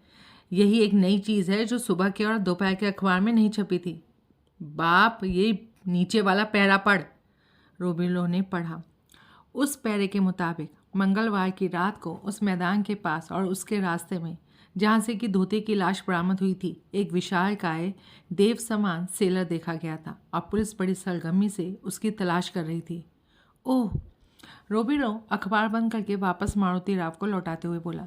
अगर ये सेलर पकड़ा गया, मारुति राव बोला, तो यह हमारा भी जिक्र करेगा। पुलिस का हमारी तरफ ख्याल भी जाना हमारे लिए खतरनाक साबित हो सकता है। ख्याल नहीं जाएगा मोटे। क्यों नहीं जाएगा? क्योंकि ये सेलर पकड़ा ही नहीं जाएगा। क्यों? क्योंकि अब से लेकर हम इसके साथ तब तक चिपके रहेंगे जब तक ये शाम को अपने जहाज पर सवार नहीं हो जाएगा। हम ऐसा इंतज़ाम करेंगे कि ये कहीं भटक नहीं पाएगा। यहाँ से भी हम अभी इसको लेकर चलते हैं। मारुति राव ने सहमति में सर हिलाया। सुबह 6 बजे से ही लिली थाने में मौजूद थी। धोती की जेब से बरामद लिली की तस्वीर और उसके पते की बिना पर पुलिस ने उसे सोते से जगाया था। पहले वो उनके साथ मोर्ग में गई थी जहाँ की उसने धोती की लाश की शिनाख्त की थी।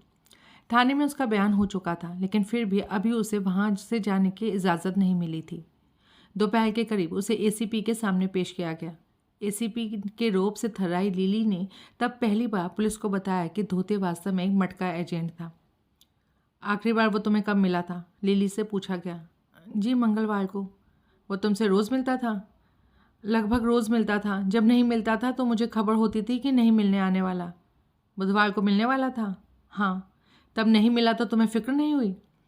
पहले नहीं हुई थी, लेकिन जब बुधवार को आधी रात को 2 आदमी उसको पूछते पूछते मेरे रेस्टोरेंट में पहुंचे तब हुई थी। 2 आदमी? कौन 2 आदमी? उनमें से एक रोबिरो नाम का लंबा पतला गोवानी था और दूसरा मारुति राव नाम का ठिगना मोटा मराठा।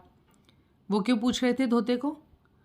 उन्होंने बोला कि उन्होंने मटके का नंबर लगाया था, उसका नंबर निकला था, लेकिन जीत की रकम हासिल करने के लिए उन्हें धोते नहीं मिल रहा था। 16,000 की रकम का मामला था, इसलिए धोते को तलाश करते हुए मुझ तक पहुंच गए थे।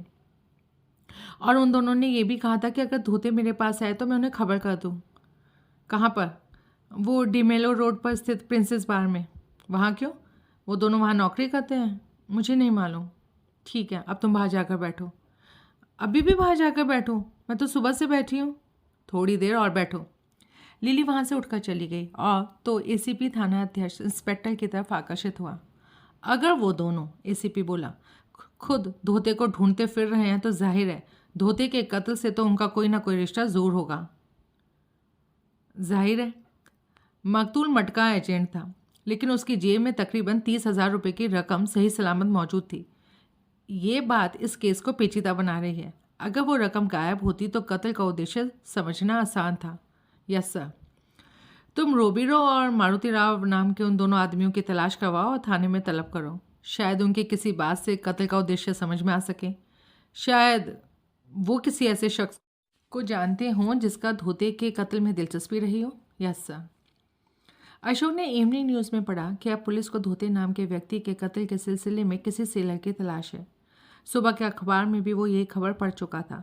अब इवनिंग न्यूज़ में उसने ये भी पढ़ा कि पुलिस को कत्ल लाश की बरामदगी के समय से कोई 48 घंटे पहले कत्ल हुआ था। वो वही रात थी जब वर्षा ने खंडर इमारत में राहुल को देखा था और जब राहुल अपने किसी शराबी भाई से मिला था और बाद में बिछड़ गया था। इस खबर को पढ़कर अशोक के जहन में एक नई संभावना पनपी और वो फौरन वर्षा के हॉस्पिटल पहुंचा। उसने वर्षा को न्यूज़पेपर दिखाया। अब सारी कहानी मुझे समझ में आ गई। क्या समझ में आ गया? मंगलवार रात को नशे की हालत में राहुल अपने जोड़ीदार पर, अपने उस शराबी भाई पर वार कर बैठा था। बाद में उसे ये तो याद रहा था कि उसने उस अपने रात के साथी के साथ कोई खतरनाक सलूक किया था, लेकिन हकीकत में उसने क्या किया था ये उसे याद नहीं था। उसे याद नहीं था कि नशे में उसने अपने साथी पर भीषण वार किया था। उस देव समान आदमी का एक ही भीषण वार क्या गुल खिला सकता है, इसका तो तुम खुद भी अंदाज़ा लगा सकती हो। अगर ऐसी बात थी तो बाद में वो उसे ढूंढता फिर क्यों रहा था? इस वारदात के बाद तो उसे गायब हो जाना चाहिए था, क्योंकि उसके विवेक का जनाजा उसके नशे की हालत में ही निकलता है। नशा उतरने पर उसे ज़रूर अपनी करतूत पर पश्चाताप हुआ होगा। ज़रूर वो इस उम्मीद से उसे तलाश करता फिर रहा होगा कि उसकी करतूत की वजह से शायद वो मरा ना हो, शायद सिर्फ घायल हो। तो तुम ये कहना चाहते हो कि उस आदमी का कत्ल राहुल ने किया था? मुझे तो ऐसे ही लगता है। नॉनसेंस। हमें पुलिस को खबर करनी चाहिए। किस बात की? इसी बात की। सिर्फ इसलिए क्योंकि तुम्हारे खुराफाती दिमाग ने एक कहानी गढ़ ली है जो राहुल की, उस शख्स को जो कि एकाएक तुम्हें अपना रकीब दिखाई देने लगा है, कुछ हरकतों पर फिट बैठती है। और ये कि पुलिस को एक सेलर की तलाश है। अब वो शख्स राहुल वारदात की रात को मौका वारदात के करीब मौजूद था। तुमने खुद उसे खंडर इमारत में अचेत पड़े देखा था। मैंने उसकी सूरत नहीं देखी थी। जिसे मैंने देखा था वो औंधे मुंह फर्श पर पड़ा था, और वो कोई भी हो सकता है। अगर वो कोई और होता तो कोई और तुम्हारा पर्स लौटाने तुम्हारे पास आया होता। मैंने ये कभी नहीं कहा कि मेरा पर्स उस खंडर इमारत में गिरा था। पर्स राहुल के पास था। अगर वो इमारत में था तो पर्स भी वहीं गिरा होगा। पर्स और कहीं गिरा होता या बकौल तुम्हारे वो यहाँ हॉस्पिटल में रह गया होता तो वो उसके अधिकार में कैसे आ सकता था? वर्षा खामोश रही। कुछ क्षण बाद वो तनिक बेचैन भाव से बोली, तो तुम ये बात भी पुलिस को बताओगे? किसी भी जिम्मेदार शहरी को ऐसी किसी बात को पुलिस से छुपा कर रखना नादानी है। ऐसा आदमी गिरफ्तार होना ही चाहिए। जैसा खतरनाक काम उसने एक बार किया वो दोबारा भी कर सकता है। मैं नहीं मानती, राहुल ऐसा नहीं कर सकता। हो, तुम्हें क्या पता? वो तुम्हारा कोई नज़दीकी रिश्तेदार है या पुराना वाकिफ का? अशोक की ये बात वर्षा के दिल में तीर की तरह लगी, लेकिन उस बारे में उससे बहस करके वो उसे खफा नहीं करना चाहती थी, इसलिए उसने खामोश रहना ही मुनासिब समझा। मैं पुलिस को फ़ोन करता हूँ, उसके साथ ये ज़्यादती होगी। वर्षा की कहीं बिना ना रह सकी। शहर में वही इकलौता सेलर नहीं है। तुम कैसे कह सकते हो कि पुलिस को उसी की तलाश है? क्योंकि उसी का रिश्ता वारदात से दिखाई देता है। उसका वारदात से कोई रिश्ता नहीं। तुम्हें बड़ा मालूम है उसके बारे में। मेरा दिल कहता है उसका इस वारदात से कोई रिश्ता नहीं हो सकता। दिल कहता है? नॉनसेंस। लेकिन तुम्हें उसकी इतनी वकालत क्यों सूझ रही है? क्योंकि मैं नहीं चाहती कि हमारी वजह से कोई बेगुनाह खामखा पुलिस के झमेले में पड़े और ख़राब हो। एक गैर और अजनबी शख्स के साथ क्या बीतती है, इससे तुमको क्या मतलब? कोई मतलब नहीं, लेकिन मैं ये नहीं चाहती कि उस पर जो बीते उसकी वजह मैं या तुम बनो। बेकार की बातें मत करो। ये सारी जज्बाती बातें हैं। हमें गैर जिम्मेदार शहरी बनाने के लिए उकसाती हैं। उस आदमी के बारे में पुलिस को खबर करना हमारा फ़र्ज़ है। और वर्षा, ये मत भूलो, कल रात तुम्हारे हॉस्टल में जो हमला तुम पर होने जा रहा था उसकी वजह भी वो सेलर ही हो सकता है। कैसे? ये कैसे हो सकता है? अब ये सब मुझे नहीं मालूम। मैं पुलिस को फ़ोन करता हूँ। और अशोक ने मेज़ पर पड़े फ़ोन की तरफ हाथ बढ़ाया। ठीक है, जो जी मैं सो करो। और ये कहते हुए वर्षा उठ पड़ी, खड़ी हुई। तुम कहाँ जा रही हो? वार्ड का चक्कर लगाने, अभी आती हूँ। और वो कमरे से बाहर निकल आई। अपने वार्ड का रुख करने के स्थान पर वो हॉस्पिटल के रिसेप्शन की तरफ बढ़ी, जहाँ से एक पब्लिक टेलीफोन लगा हुआ था। डायरेक्टरी में नंबर देखकर वहाँ से उसने सरताज होटल टेलीफोन किया। उसे बताया गया कि राहुल रामचंदानी होटल छोड़कर जा चुका है। उसकी जान में जान आई। राहुल के होटल छोड़कर जाने का उसने यही मतलब लगाया कि अपने सर पर मंडराते खतरे का उसे भी एहसास हो गया था और वो वक्त रहते होटल से खिसक गया था।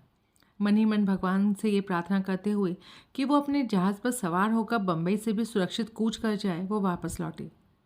लेकिन अपने कमरे के दरवाजे पर पहुंचकर वो ठिठक गई। उसने अशोक को टेलीफोन पर पुलिस को ये सारी बातें बताते हुए देखा। अशोक कह रहा था, एक कत्ल के मामले में जिस सेलर को आप तलाश कर रहे हैं वो सेंट जॉर्ज रोड पर स्थित सरताज होटल में ठहरा हुआ है सर। नाम उसका राहुल है, राहुल रामचंदानी। अगर वो अपने होटल के कमरे में ना मिले तो उसे डिमेलो रोड पर स्थित प्रिंसेस बार में भी देखने की तकलीफ फरमाइएगा। जी हाँ, सेलर वो वाकई है। सेलर के वेश में कोई बहरूपिया नहीं। जी नहीं, सॉरी, मैं आपको अपना नाम नहीं बता सकता। मैं किसी झमेले में नहीं फंसना चाहता। नमस्ते। पुलिस आनन फानन सरताज होटल पहुंची। मालूम हुआ कि वहां राहुल रामचंदानी नामक एक सेलर मंगलवार रात से ठहरा तो हुआ था, लेकिन उसे रोज़ दोपहर से पहले ही वो सदा के लिए वहां से कूच कर गया था। सेलर के बारे में कुछ और मालूम ना हो सका, लेकिन होटल वालों ने बहुत खोद कर सवाल पूछे जाने पर उन दो आदमियों का जिक्र आए बिना ना रह पाया, जो शायद सेलर के वाकिफकार थे और उससे मिलने यहाँ कई बार आए थे। उन दो आदमियों का नाम किसी को नहीं मालूम था, लेकिन उनका जो हुलिया होटल वालों को से सुनने को मिला वो हुलिया लिली के बताए हुलिये से मिलता था, और वो दोनों रोबीरो और मारुति राव जैसे ही था। तब पुलिस वाले प्रिंसेस बार की तरफ लपके। गुमनाम टेलीफोन कॉल करने वाले के अनुसार वो सेलर प्रिंसेस बार में भी हो सकता था। वो दोनों राहुल को रोबीरो के कमरे में ले आए थे। राहुल ने पहले थोड़ी हील हुज्जत की थी, लेकिन फिर उसने वहां जाना कबूल कर लिया था। दरअसल ज्यों ज्यों शाम करीब होती जा रही थी, उसके मन में पस्ती और उदासी घर करती जा रही थी। रोबीरो और मारुति राव उसे कतई पसंद नहीं थे। वो उन्हें सिर्फ इसलिए अपने साथ चिपकने दे रहा था क्योंकि वो तन्हा नहीं रहना चाहता था। तन्हा रहने में उसे एक डर था, कहीं वो वर्षा से आखिरी बार मिलने की खातिर फिर उसकी तलाश में न चल दे, जबकि उसका विवेक उसे बार बार यही राय दे रहा था कि ऐसा कोई कोशिश करना भी नादानी होगी। वर्षा से फिर मिलने के ख्याल को अपने जहन से धकेले रखने का उसे यही तरीका सूझ रहा था कि वो उन दोनों की सोहबत में बना रहे और विस्की के जाम पर जाम चढ़ाता रहे। लेकिन उस रोज़ पता नहीं क्या बात थी, विस्की का उसे नशा ही नहीं हो रहा था, और ज़्यादा से उसकी तबीयत तो खराब हो गई, लेकिन नशा नहीं हुआ। अंत में उन नामाकूल लोगों की सोहबत से और उस घुटन भरे कमरे से आजिज़ आकर वो उठ खड़ा हुआ। क्या हुआ? मैं जा रहा हूँ। तुम्हारे जहाज़ की रवानगी में अभी टाइम है? कोई ख़ास वक्त नहीं, कोई ज़्यादा टाइम नहीं बचा। फिर भी थोड़ी देर बैठो। उत्तर देने के स्थान पर राहुल दरवाजे की तरफ बढ़ चला। रोबिनो ने घड़ी देखी, 5:30 बजे थे। वो पसंद करता अगर राहुल आधा पौना घंटा और ठहर जाता, तब वो वक्त के वक्त ही अपने जहाज़ पर पहुंचता, लेकिन उसकी मर्जी के खिलाफ उसे वहां रोके रखना भी तो मुमकिन नहीं था। राहुल वहां से बाहर निकल गया तो वो दोनों भी उसके पीछे लपके।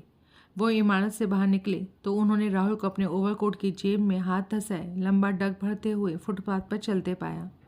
उस वक्त उन तीनों में से कोई नहीं जानता था कि ऐन उस वक्त वहां से थोड़ी ही दूर मौजूद प्रिंसेस बार में कोई दर्जन भर पुलिस वाले उन्हीं की तलाश में पहुंचे हुए थे। गनीमत थी कि राहुल ने उधर का रुख नहीं किया था। सड़क पर अखबार वाला छोकरा इवनिंग न्यूज़ बेच रहा था। राहुल ने उसे अखबार लेने की कोशिश की, लेकिन तभी रोबिलो लपक कर उसके करीब पहुंच गया। उसने अखबार वाले लड़के को परे धकेल दिया। राहुल ने हड़बड़ा कर उनकी तरफ देखा। क्यों ठन्नी खराब करते हो? ये अखबार हमारे पास है। साथ ही उसने मारुति राव को इशारा किया, जिसने कि बिना कुछ समझे बूझे अपनी जेब से इवनिंग न्यूज़ की अपनी वाली प्रति निकाली। लेकिन अठन्नी में क्या आफत? राहुल ने कहना चाहा। अखबार में देखना ही क्या चाहते हो तुम? रोबिलो ने बोला। वो मटके का नतीजा मुझे भी याद आया। कल मैंने मटके में 1000 रुपये लगाए थे। भोले बादशाह, मटके का नतीजा कहीं अखबार में छपता है? नहीं छपता। नहीं छपता। लेकिन रेस के और लॉटरी के नतीजे तो वो कानूनी जुए हैं। मटका गैर कानूनी है। पुलिस को पता लग गया तो मटका लगाने और लगने वाले दोनों को गिरफ्तार कर लेगी। ओह, मुझे ये बात पता नहीं थी। तो फिर मुझे कैसे पता चलेगा मेरा नंबर लगा या नहीं? वही बताएगा जिसने तुम्हारा दाव का रोकड़ा कबूल किया था, वो बनारसी पान वाला। हाँ, नंबर क्या लगाया था तुमने? 7। सिंगल नंबर तो आज चौका निकला है। क्यों मारुति राव? मारुति राव ने हड़बड़ा कर सहमति में सहलाया। अब बरोबर बरोबर बरोबर। ओह, राहुल के मुंह से निकला। रोबिरो के हाथ में मौजूद अखबार में उसकी दिलचस्पी एकाएक खत्म हो गई। उसने अखबार की तरफ हाथ नहीं बढ़ाया। फिर उन लोगों से विमुख होकर वो आगे बढ़ा। डॉग का रास्ता ये नहीं है। रोबिरो लपक कर उसके पहलू में पहुंचता हुआ बोला। नहीं है तो क्या हुआ? राहुल ने रूखा जवाब दिया। नहीं, सोचा तुम्हें बता दूं, तुम डॉग से उल्टी तरफ जा रहे हो। हाँ तो तुम्हारा जहाज छूट जाएगा। तो तुम्हें इससे क्या? हमें तो कुछ नहीं। और हाँ, भगवान के लिए मेरा पीछा छोड़ दो। लो, तुम तो बुरा मांगे। हम तो सिर्फ तुम्हारी मदद करने की कोशिश कर रहे थे। मुझे नहीं चाहिए तुम्हारी मदद। ठीक है ठीक है, और अब मेरे पीछे आने की कोशिश मत करो। हमें क्या ज़रूरत पड़ी तुम्हारे पीछे आने की? गुड। राहुल आगे बढ़ चला। उन दोनों ने उसका पीछा नहीं छोड़ा। उससे दूर दूर रहकर वो उसके पीछे लगे रहे। थोड़ी देर बाद राहुल एक बार में घुस गया। वो दोनों बार के करीब पहुंचे, लेकिन उन्होंने भीतर घुसने का उपक्रम नहीं किया। ये तो फिर बार में घुस गया, इसका जहाज। मारुति राव बेचैन होकर बोला। फ़ोन कर रहा है। रोबिरो उसकी बात काट कर बोला। ये किसी को फ़ोन कर रहा है। भीतर राहुल का फ़ोन करता रहा और वो दोनों बाहर डटे रहे। अशोक वर्षा को अपनी कार पर भाईखला लाया। सारे रास्ते वो वर्षा को समझाता रहा था कि पिछली रात की घटना को मद्देनज़र रखते हुए उसका वहाँ अकेला रहना ठीक नहीं था। लेकिन वर्षा की यही रट थी कि वहाँ कोई खतरा नहीं था। अब अशोक उसके गेस्ट हाउस के कमरे में मौजूद था। मैं अब भी कहता हूँ, तुम्हें यहाँ अकेले नहीं रहना चाहिए। वो दोनों बदमाश फिर लौट सकते हैं। मुझे उम्मीद नहीं। वैसे भी मिसेस गिरे ने मेरे दरवाजे में चटकनी लगवा दी है और ताला भी बदलवा दिया है। नए ताले का भीतर की तरफ वाला खटका बाखूबी काम करता है। मैंने आजमा कर देख लिया। तुम्हारी जिद मेरी समझ से बाहर है। वर्षा खामोश रही। ये तो आ बैल मुझे मार जैसी वाली बात हो गई। वर्षा फिर भी खामोश रही। देखो, हो सकता है असल में वो सेलर और वो दोनों बदमाश एक ही थैली के चट्टे बट्टे हों। हो सकता है उस कत्ल में उन तीनों ने शिरकत की हो। अब जबकि केस में पुलिस का दखल पैदा हो चुका है, वो तुम्हें अपने लिए खतरा मान सकते हैं और तुम्हें एलिमिनेट करने की कोशिश कर सकते हैं। तुम उन लोगों के खिलाफ चश्मदीद गवाह का काम कर सकती हो। अपनी जान बचाने के लिए वो लोग तुम्हारी जान ले सकते हैं। अशोक, तुम मुझे खामखा डरा रहे हो। मैं तुम्हें डरा नहीं रहा, मैं हकीकत बता रहा हूँ। ज़रा हालात पर फिर से गौर करो और बताओ, क्या वो दोनों बदमाश उस सेलर के साथी नहीं हो सकते? मंगलवार रात को सेलर की तरह वो दोनों भी उस खंडर इमारत में मौजूद थे। कल तुम्हें राहुल ने जब अपने होटल में बुलाया तो वो दोनों वहाँ भी मौजूद थे, लेकिन उन्होंने वही तुम्हारा काम तमाम करने की कोशिश की होती। लेकिन हो सकता है तुम्हारी किस्मत अच्छी थी, तुम बच निकली। रात को उन दोनों ने फिर तुम पर हमला करने की कोशिश की। अब बताओ, तुम कैसे कह सकते हो कि तुम्हें उनसे खतरा नहीं? मुझे राहुल से खतरा नहीं। वो कातिल है, एक आदमी को मार चुका है। वो एक मक्खी भी नहीं मार सकता। वहम है तुम्हारा, हकीकत है। पुलिस यूं ही उसकी तलाश में लगी हुई है। पुलिस एक सेलर की तलाश में लगी हुई है और वो सेलर राहुल है। अगर है तो पुलिस को उसकी बाबत गलतफहमी हुई है। ऐसा कोई पहली बार नहीं हो रहा जबकि पुलिस किसी गलत आदमी के पीछे पड़ी हो। तुम बड़ी हिमायत कर रही हो उसकी। मैं किसी की हिमायत नहीं कर रही। हाँ, तो हिमायत नहीं तो ये क्या है? Ashok, please finish it for God sake. इसे ख़त्म कर दो। 7 बजे से पहले मैं यहाँ से कहीं नहीं जाने वाली। फिर साथ ही उसने अपनी ज़बान काट ली। हो, तो ये बात है। तुम उसके जहाज के कूच करने के वक्त तक यहाँ मौजूद रहना चाहती हो। मिलने आने वाला है ना वो तुमसे। वादा किया होगा आखिरी बार तुमसे मिलकर जाने का। आने दो हरामजादे को, मैं टांगे तोड़ दूंगा उसकी। वर्षा ने अपलक उसे सर से पांव तक देखा। अशोक उसकी उस निगाह का मतलब समझे बिना न रह सका। वर्षा की निगाह उसे साफ कहती मालूम हो रही थी वो ऐसे किसी काम करने में सक्षम नहीं था। ठीक है, मैं जाता हूँ। जब वो यहाँ आ जाए तो उसे हमेशा के लिए यहीं बिठा लेना। अब शादी भी उसी से करना, miss Varsha Pradhan. Ashok, goodbye. और वो फर्श को रौंदता हुआ वहाँ से चला गया। वर्षा बुत बनी पीछे बैठी रही। कुछ क्षण बाद उसने घड़ी पर निगाह डाली। 6 बजने को थे। 7 बजने में अभी कोई 1 घंटा बाकी था। वो महसूस कर रही थी कि उसके दिल के किसी कोने में छुपा बैठा एक चोर बार बार सर उठा रहा था और उसे इस बात के लिए प्रेरित कर रहा था कि वो उस अजनबी सेलर के आगमन की उम्मीद रखे। उसका आना उतना ही बेमानी था जितना कि उसका ना आना, लेकिन फिर भी न जाने क्यों वो उसके आमद की ख्वाहिशमंद थी। नीचे से मेन गेट के खुलने और भड़ाक से बंद होने की आवाज़ आई। एक बार की वो अपने स्थान से उठी। उसका जी चाहा कि वो खिड़की में जाकर अशोक को आवाज़ दे, उसे वापस बुला ले या भाग कर उसके पीछे जाए, उसे रोक ले, लेकिन उसने ऐसा कुछ नहीं किया। वो धीरे से वापस अपने स्थान पर बैठ गई। उसका दिल उस वक्त अशोक के वहाँ से चले जाने के हक में ही गवाही दे रहा था। उसके भीतर छुपा चोर उसे यही सुझा रहा था कि जब राहुल वहाँ आए, अगरचे कि वो वहाँ आए, तो अशोक वहाँ ना हो। उसने महसूस किया कि उस घड़ी उसे सबसे ज़्यादा डर अपने आप से लग रहा था। चंपकलाल प्रिंसेस बार पहुंचा। उसे ये देखकर बड़ी हैरानी हुई कि बार के भीतर दरवाजे के करीब कुर्सी डाले एक वर्दीधारी हवलदार वहाँ बैठा था। ये हवलदार यहाँ क्यों बैठा है? उसने जॉन से पूछा। अपने रोबिलो और मारुति राव के इंतज़ार में बैठे लाए। कोई 3 घंटा पहले 3 हवलदारों के साथ एक सब इंस्पेक्टर इधर आयला था। वो दोनों उस मोटे सेलर के साथ तभी इधर से गएला था। सब इंस्पेक्टर उन दोनों के इंतज़ार में इस हवलदार को पीछू छोड़कर गएला है।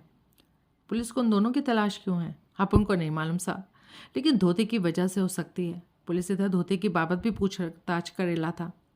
पुलिस उन दोनों के घर भी गई होगी? नको, उनके घर का पता ही तो किसी को नहीं मालूम, तभी तो उन दोनों के यहाँ लौटने के इंतज़ार में यह हवलदार बैठा है। पर मुझे मालूम है। क्या? रोबिलो के घर का पता? तो बाप जाकर हवलदार को बताओ ताकि वो यहाँ से दफ़ा हो। ये तो यहाँ बैठा धंधा खोटा करेला है। इसे देखकर ग्राहक दरवाजे से वापस भाग रहा है। अभी बताता हूँ। और चंपकलाल दरवाजे पर बैठे हवलदार की तरफ बढ़ा। तभी बार में 7-8 पुलिसिया और घुसे। चंपकलाल ने उन्हें रोबिलो के गोवा स्ट्रीट में स्थित उसके घर का पता बताया। साथ में ये भी बताया कि न सिर्फ उसका जोड़ीदार मारुति राव वहीं हो सकता है, बल्कि उनकी गलत सोबत में फंसा वो सेलर भी वहीं हो सकता था, जिसकी तलाश में वो आनन फानन वहाँ पहुँचे थे। फौरन ही पुलिस ने गोवा स्ट्रीट की ओर कूच किया। तब वहाँ से राहुल को और राहुल के पीछे पीछे रोबिलो और मारुति राव को कूच के बमुश्किल 5 मिनट हुए थे। तीनों ही इस हकीकत से बेखबर थे कि गिरफ्तारी से वो किस कदर बाल बाल बचे थे। खास तौर से रोबिलो और मारुति राव के लिए तो यही छक्के छुड़ा देने वाली बात होगी कि पुलिस उनके पीछे लग चुकी थी। ये साला फ़ोन के पीछे क्यों पड़ गया? मारुति राव सर पर मंडराते खतरे से बेखबर उतावले स्वर में पूछ रहा था। रोबिलो खामोश था, लेकिन राहुल के इस अजीबोगरीब व्यवहार से फिक्रमंद वो भी कम नहीं था। मुझे तो ये अपने जहाज पर चढ़ता मालूम नहीं होता, मारुति राव बोला। नहीं चढ़ेगा तो क्या करेगा? रोबिलो ने बोला। हमारे लिए कोई मुसीबत खड़ी करेगा और क्या करेगा? घबरा नहीं मोटे, अगर ये जहाज पर नहीं चढ़ा तो सीधा स्वर्ग की सीढ़ी चढ़ेगा। कैसे? ऐसे। रोबिलो ने अपनी जेब से अपना लोहे का डंडा निकालकर उसे दिखाया। हो। रोबिलो ने डंडा वापस जेब में रखा। तभी राहुल बाहर से बाहर निकला। वो बिना इधर उधर निगाहें डाले सड़क पर चलने लगा। वो दोनों फिर सावधानी से उसके पीछे लग गए। थोड़ी ही देर बाद उन्होंने अनुभव किया कि इस बार राहुल ने सीधे डॉक का रुख किया है। उनकी चैन में सांस आई। एक बार राहुल ने रास्ते में रुककर किसी राहगीर से बात की। ज़रूर वो ये तस्दीक कर रहा था कि वो डॉक के रास्ते पर है या नहीं। वो दोनों खामोशी से उसके पीछे लगे रहे। राहुल अपनी मंजिल पर पहुंचा। डॉक के समीप पहुंचकर वो ठिठका। उसे एक बार घूमकर बड़ी कातर निगाहों से पीछे देखा। उस वक्त वो बड़ा टूटा हुआ, अपने आप में सुकड़ा हुआ और दयनीय व्यक्ति लग रहा था। उसके चेहरे पर उस वक्त एक ऐसे मुसाफिर जैसे भाव थे जिसका सबसे कीमती सामान पीछे कहीं छूट गया था। फिर वो घूमा और उस फाटक के भीतर दाखिल हो गया जिससे आगे का रास्ता उसे उसके जहाज तक ले जाता था। चौकीदार ने उसके पीछे फाटक बंद कर लिया। खत्म, रोबिलो बोला। मारुति राव ने भी चैन की सांस ली। ये खतरा तो टला। चलो अब दूसरे खतरे की खबर लें। लड़की की? मारुति राव ने सहमति में सर हिलाया और बड़ी खामोशी से अपने जोड़ीदार के साथ हो लिया। मन के कदम रखता राहुल राहदारी पर बढ़ रहा था। उसके भीतर उस घड़ी एक तूफान उठ रहा था। उसे लग रहा था कि उसके आगे आने वाली जिंदगी अब उसे समुद्र की लहरों में भी सुकून हासिल नहीं करने देगी। इतनी खाली और बेमानी जिंदगी तो उसे पहले कभी नहीं लगी थी जितनी अब लग रही है। अब उसका दिल पुकार पुकार कर दुहाई दे रहा था कि उसे वर्षा से मोहब्बत हो गई थी। वो जानता था वर्षा से आखिरी बार मिले बिना उस शहर से रुखसत होकर वो अपने आप पर भारी जुल्म ढा रहा था, लेकिन वो मजबूर था। जिस रिश्ते का हासिल कुछ ना हो उससे उम्मीद की डोर बांधे रहना भी कहाँ की समझदारी थी। राहदारी के सिरे पर एक और फाटक था और उसके आगे राहुल को अपना जहाज खड़ा दिखाई दे रहा था। उसे अपनी कलाई घड़ी पर निगाह डाली। 6:30 बजे थे। कम से कम इस बार वो निर्धारित समय से पहले शिप पर पहुंच रहा था। उसके कदम उसे उसके जहाज की तरफ ढो रहे थे, जबकि उसका दिल पीछे छूटा जा रहा था और उसका जुनून उसे कह रहा था कि वो उस नामुराद जहाज से किनारा करे और वापस उस अजनबी शहर में लौट चले जहाँ से फ़ौरन कूच कर जाने की उसकी अकल उसे राय दे रही थी। जी मारकर भी जीना कोई जीना है, उसके भीतर कहीं से आवाज़ उठी। लेकिन लड़की तो मुझसे मोहब्बत नहीं करती थी, उसकी अकल ने जिरह की। वो तो किसी की मंगेतर बन भी चुकी थी। तो क्या हुआ? उसके दिल से हुक उठी। जहाज की तारीख और नकारा ज़िंदगी से तो यही अच्छा था कि वो अपनी एक तरफा मोहब्बत को अपने मन में संजोए उस शहर का होकर रह जाए जहाँ वर्षा रहती थी। यूं कम से कम वो उसे दिखाई तो देती रहती। राहुल ने बड़ी कठिनाई से वो आवारा ख्याल अपने जहन से झटका। एक अनोखी बात राहुल के साथ ये भी हुई कि जिस पूनम की वजह से उसका इतना दिल टूटा था, उसने सुकून हासिल करने के लिए बंजारों जैसी ज़िंदगी अख्तियार कर ली थी। जिस पूनम की वजह से वो मूल रूप से वर्षा की तरफ आकर्षित हुआ था, वर्षा से मिलने के बाद से उस पूनम का ख्याल उसे एक बार भी नहीं आया था। वो दूसरे फाटक पर पहुंचा। वहाँ का चौकीदार एक स्टूल पर बैठा बड़ी तन्मयता से इवनिंग न्यूज़ पढ़ रहा था। वो अखबार को कहीं बीच में से पढ़ रहा था और उसने उसे इस प्रकार खोला हुआ था कि उसका फ्रंट पेज का रुख राहुल की तरफ था। अबे फाटक खोल, राहुल झुंझलाकर बोला। हाँ खोलता हूँ, वो बोला, लेकिन उसने तुरंत उठने का कोई उपक्रम न किया। राहुल की निगाह अनायास ही अखबार के फ्रंट पेज पर पड़ी। उसकी निगाह फ्रंट पेज पर छपी एक तस्वीर पर अटक कर रह गई। उस तस्वीर में एक बिना दरवाजे की कार दिखाई दी। बिना दरवाजे की कार? बिना दरवाजे की कार? राहुल के जहन में एकाएक जैसे बिजली कौंध गई। एकाएक उसे यूं लगा जैसे गहरी धुंध की परतों के पीछे छुपी हकीकत उजागर होने लगी हो, जैसे वो किसी लंबी नींद से जागा हो। कार की उस तस्वीर ने उसके लिए बिजली के उस स्विच जैसा काम किया था जो पहले नहीं चलता था और अब एकाएक चल पड़ा था और रोशनी की जगमग हो गई थी। अपने उस रात के राही की सूरत अब उसकी आंखों के सामने साफ प्रकट हो गई थी। चौकीदार ने फाटक खोला तो उसने उसके हाथ से अखबार झपट लिया और जल्दी जल्दी उस तस्वीर से ताल्लुक़ रखती खबर को पढ़ने लगा। कुछ क्षण बाद उसने अखबार वापस हकबकाए से चौकीदार के हाथों में धकेल दिया। जिस शख्स की तलाश में वो जगह जगह मारा मारा फिरता रहा था वो मिल चुका था और सिर्फ वो जानता था कि उस शख्स का कत्ल कहाँ हुआ था। अब वो इस बात का भी अनुमान लगा सकता था कि वो कत्ल किसने किया हो सकता था। चौकीदार फाटक बंद कर रहा था। राहुल वापस घूमा और बंद होते फाटक के वापस बाहर निकल गया। उसके कदम अपने आप ही अपने जहाज से विपरीत दिशा में उठने लगे। अपने कमरे में बुद्ध की तरह बैठी वर्षा ने जब देखा कि घड़ी ने 7 बजा दी, तब उसकी जान में जान आई। अब राहुल का जहाज बंदरगाह से रवाना हो गया होगा। बेशक उसे बहुत मायूसी थी कि राहुल उसे मिलने नहीं आया, लेकिन उसे एक हार्दिक संतोष भी था कि अब वो हर खतरे से बाहर था। तब उसे पहली बार महसूस हुआ कि पता नहीं कब से वो अंधेरे में बैठी हुई थी। उसे लाइट ऑन करी। ये सोचकर उसके मन में एक टीस सी उठी कि वो दानव जैसे जिस्म और अबोध बालक जैसे मिजाज वाला सेलर उसे ज़िंदगी में दोबारा कभी दिखाई नहीं देने वाला था। उस घड़ी उसे ऐसा भी ना लगा कि वो एक पराये मर्द के बारे में यूं सोचकर अपने होने वाले पति के साथ नाइंसाफ़ी कर रही थी। लेकिन अब तो कहानी ख़त्म हो गई थी। उसे गहरी सांस लेते हुए सोचा, अशोक उससे वक्ती जुनून की वजह से खफा था। वो उसे मना सकती थी, राजी कर सकती थी कि तभी दरवाजे पर दस्तक हुई। उसने हड़बड़ाकर दरवाज़ा खोला। ज़रूर अशोक वापस लौट आया होगा। गुस्सा उतर गया होगा और वर्षा ने दरवाजे की तरफ बढ़ी। लेकिन दरवाज़ा खोलने से पहले एकाएक वो सहम कर ठिठक गई। कहीं पिछली रात वाले बदमाश ही हों तो हो सकता है ऐसा। दरवाजे पर फिर दस्तक हुई। कौन? राहुल। वर्षा का दिल जोर से उछला। असंभव सी बात कैसे संभव हो गई? राहुल कैसे लौट आया?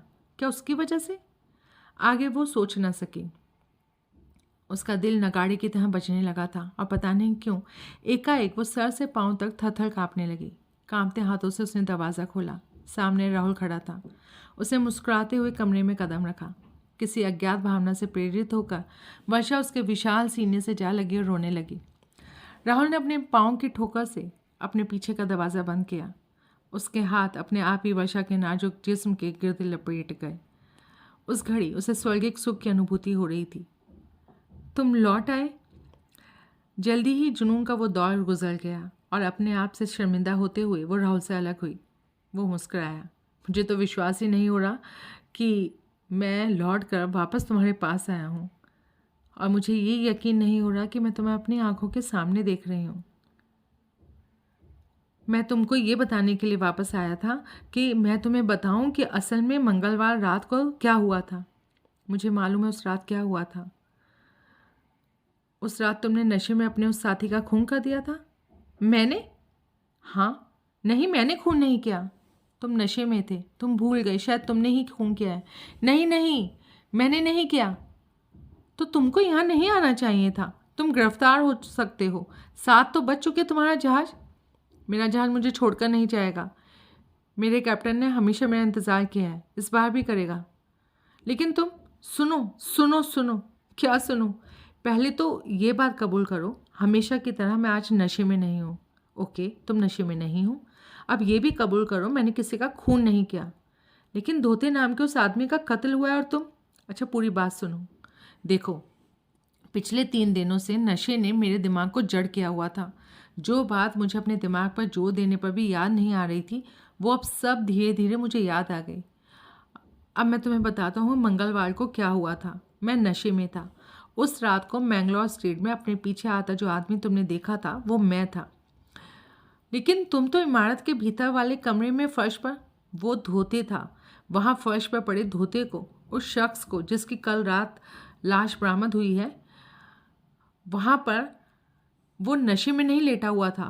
वो असल में मरा पड़ा था। तुमने उसकी लाश देखी थी। तुम्हारे वहाँ से बाहर खड़े होने के बाद मैं खंडर इमारत के भीतर घुसा था, क्योंकि इमारत के बाहर जो 2 आदमी मुझे मिले थे उन्होंने मुझे कहा था कि वो होटल था।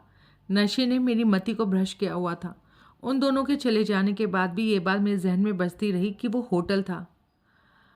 बहरहाल मैं इमारत के भीतर गया था। वहाँ पिछवाड़े के कमरे में फर्श पर मुझे एक आदमी, वो धोते, पड़ा मिला था। मैंने उसे उठाया था और पिछवाड़े के रास्ते से उसे अपने साथ ले चला था। इसी वजह से जब मैं अशोक के साथ वापस इमारत में गई तो मुझे वहाँ कोई नहीं मिला था। हाँ, तो तुम्हें पता नहीं लगा वो आदमी मरा हुआ था? नहीं पता लगा ना, नशे में नहीं पता लगा। पता लगा होता तो क्या मैं यूं ही लाश ढोता? पहले मुझे याद नहीं आ रहा था कि मैंने उसे कहाँ छोड़ा था, लेकिन अब ये बात मुझे मालूम है। नशे में मैं धोते की लाश के साथ उस अंधेरे मैदान में दाखिल हो गया था। मैं होश में होता तो मैं ये काम हरगिज़ नहीं करता। वहाँ मैदान में खड़ी बिना दरवाजे के कार की पिछली सीट पर मैंने धोते को डाल दिया था और खुद उसके लिए और अपने लिए रात गुजारने के लिए कोई जगह तलाश करने के लिए आगे बढ़ गया था। ओह, लेकिन अगर तुमने नहीं कत्ल किया तो किसने किया? ये मुझे नहीं मालूम। मुझे उस रात की सारी बातें अभी भी याद नहीं। सारी बातें याद आ जाएं तो शायद ये भी सूझ जाए कि किसने उसका कत्ल किया था। कत्ल अगर तुमने नहीं किया तो ज़रूर उन 2 आदमियों ने किया होगा जो उस रात मेरे सामने भीतर से बाहर निकले थे। वो 2 आदमी? अरे हाँ, कल रात की बात तो मैं भूल ही गया। जाहिर है, तभी तो मुझे वहाँ बुलाकर तुम खुद वहाँ से गायब हो गए थे। तुमने इनकार कर दिया था आने से, पर मैं आई थी। ये तुम्हारी मेहरबानी थी। मैं ही नालायक साबित हुआ जो। अच्छा छोड़ो। जिन 2 आदमियों पर निगाह डालने के लिए मैंने तुम्हें वहाँ बुलाया था, तुमने उन्हें देखा था? हाँ, एक लंबा और पतला, दूसरा मोटा और ठिगना। हाँ, वो दोनों मेरे साथ पहले भी वहाँ मौजूद थे। दोनों नहीं, एक पहले से मौजूद था, दूसरा तुम्हारे बाद आया था। तो तुमने उन्हें पहचाना? ये वही दोनों आदमी थे जिन्हें मैंने मंगलवार रात को उस खंडर इमारत में देखा था। पक्की बात? हाँ, फिर तो वही दोनों हत्यारे हैं। वे हत्यारे हैं, इसी वजह से वो 3 दिन से लसूड़े की तरह मेरे साथ चिपके हुए थे। ज़रूर उन्हें मेरे से खतरा होगा। और मेरे से भी? तुमसे? हाँ, कल रात वो 2 बार मेरा कत्ल करने की कोशिश कर चुके हैं। क्या? राहुल सख्त हैरानी से बोला। मैं सच कह रही हूँ। क्या हुआ था? वर्षा ने उसे पूरी बात बताई। मुझे मिल गए दोनों, मैं उन दोनों का कीमा बना दूंगा। क्या ज़रूरत है? पुलिस उन्हें संभाल लेगी। पुलिस? हाँ, तुम्हें पुलिस के पास चलकर सारी बात बतानी चाहिए। फिर पुलिस उन दोनों को गिरफ्तार कर लेगी, खुद ही उन्हें उनकी करतूत की सज़ा दिलाएगी। मैं पुलिस के पास नहीं जा सकता। मैं पुलिस के पछड़े में पड़ा तो मेरा जहाज़ छूट जाएगा। लेकिन तुमने तो कहा था कि तुम्हारा कैप्टन तुम्हारा इंतज़ार करेगा। हाँ, लेकिन एक हद तक करेगा, हमेशा थोड़ी ना करेगा। ओह, पुलिस को हकीकत तुम भी बयान कर सकती हो। जो थोड़ा सा वक्त मेरे पास है उसमें मैं पुलिस के पास जाने की जगह मौका वारदात पर जाना चाहता हूँ। किस लिए? जैसे उस बिना दरवाजे वाली कार को देखकर मुझे कुछ निहायत अहम बातें याद आ गईं। हो सकता है मौका वारदात को देखकर मुझे और बातें याद आ जाएं, पर उससे फ़ायदा क्या होगा? कुछ तो होगा, और नहीं तो मुझे ये तसल्ली तो होगी कि जानने लायक और कुछ बचा नहीं था। अगर ये जाने बिना कि वो आदमी मरा कैसे मैं जहाज़ पर चढ़ गया, तो मुझे उम्र भर उसके मुर्दा हालत के सपने आते रहेंगे। अभी भी ये सोचकर मेरे शरीर में झुरझुरी दौड़ जाती है कि मैं उस रात एक लाश को खंडर इमारत से मैदान तक ढोया था। वर्षा खामोश रही। राहुल ने एक हसरत भरी निगाहों से उसे देखा। मैं चलूं? उन शब्दों में उसके अंतर की ऐसी टीस थी जैसे किसी ने उसके दिल की को मुट्ठी में जकड़ कर दबाया हो। मैं भी तुम्हारे साथ चलती हूँ। राहुल ने हैरानी से उसकी तरफ देखा। फिर राहुल के चेहरे पर खुशी कैसे भाव आए, जैसे उसे कुल जहां की सारी दौलत हासिल हो गई हो। बाहर सड़क पर रोबीरो और मारुति राव उसी वक्त पहुंचे थे। अभी वो अपना कोई अगला कदम निर्धारित करने की कोशिश ही कर रहे थे कि उन्हें गेस्ट हाउस की इमारत से बाहर निकलते राहुल और वर्षा दिखाई दी। राहुल पर निगाह पड़ते ही उन दोनों के छक्के छूट गए। जिस आदमी को वो अपने जहाज पर सवार होकर वहां से रवाना हो गया समझ रहे थे, वो साक्षात उनके सामने मौजूद था। मैदान तक राहुल और वर्षा टैक्सी पर पहुंचे। वहां घटनास्थल पर उन्होंने कई पुलिसियों को और तमाशाइयों को देखा। पुलिस उस कार को क्रेन से उठा रही थी, शायद इसलिए कि कार के साथ कोई छेड़खानी ना हो। वर्षा ने राहुल की तरफ देखा। राहुल ने उसे आगे बढ़ने का संकेत किया। दोनों उस सड़क की तरफ बढ़े जो आगे मैंगलोर स्ट्रीट की तरफ जाती थी। मैं इधर से नहीं आया था। अभी कुछ ही कदम उस सड़क पर बढ़े थे कि राहुल ने कहा, लेकिन मैंगलोर स्ट्रीट से यहाँ तक पहुँचने का सीधा रास्ता तो यही है। लेकिन मैं इधर से नहीं आया था। मैं बार बार मेरे कंधों से दीवारें टकरा रही थी। असल में वहाँ इमारतों की कतारों में थी। शायद कोई कंपाउंड था, कंधों तक ऊंचा या नहीं। तो इमारती इमारतें तो पिछवाड़े वाली गली में है, उधर से चलो। उन्होंने वो गली देखी। वो संकरी थी। वहाँ दीवारें 8 से 10 फुट तक ऊंची थी। हाँ, मैं इस गली से आया था। गली में तो अंधेरा है। कोई बात नहीं, अगर मैं नशे में धुत होकर इस अंधेरी गली को पार कर सकता था तो अभी तो मैं होश में हूँ। लेकिन मुझे डर लगता है। मैं तुम्हारे साथ हूँ, डरने की क्या बात है? राहुल के इन शब्दों से वर्षा को भारी तसल्ली हुई। रोबिलो ने उनके पीछे गली में कदम रखने की कोशिश नहीं की। मारुति राम ने प्रश्न सूचक नेत्रों से उसकी ओर देखा। इस गली में इनके पीछे हमारी मौजूदगी इनसे छुपी नहीं रहेगी। वो गैंडा सावधान हो गया है तो गड़बड़ हो जाएगी। तो अब क्या करें?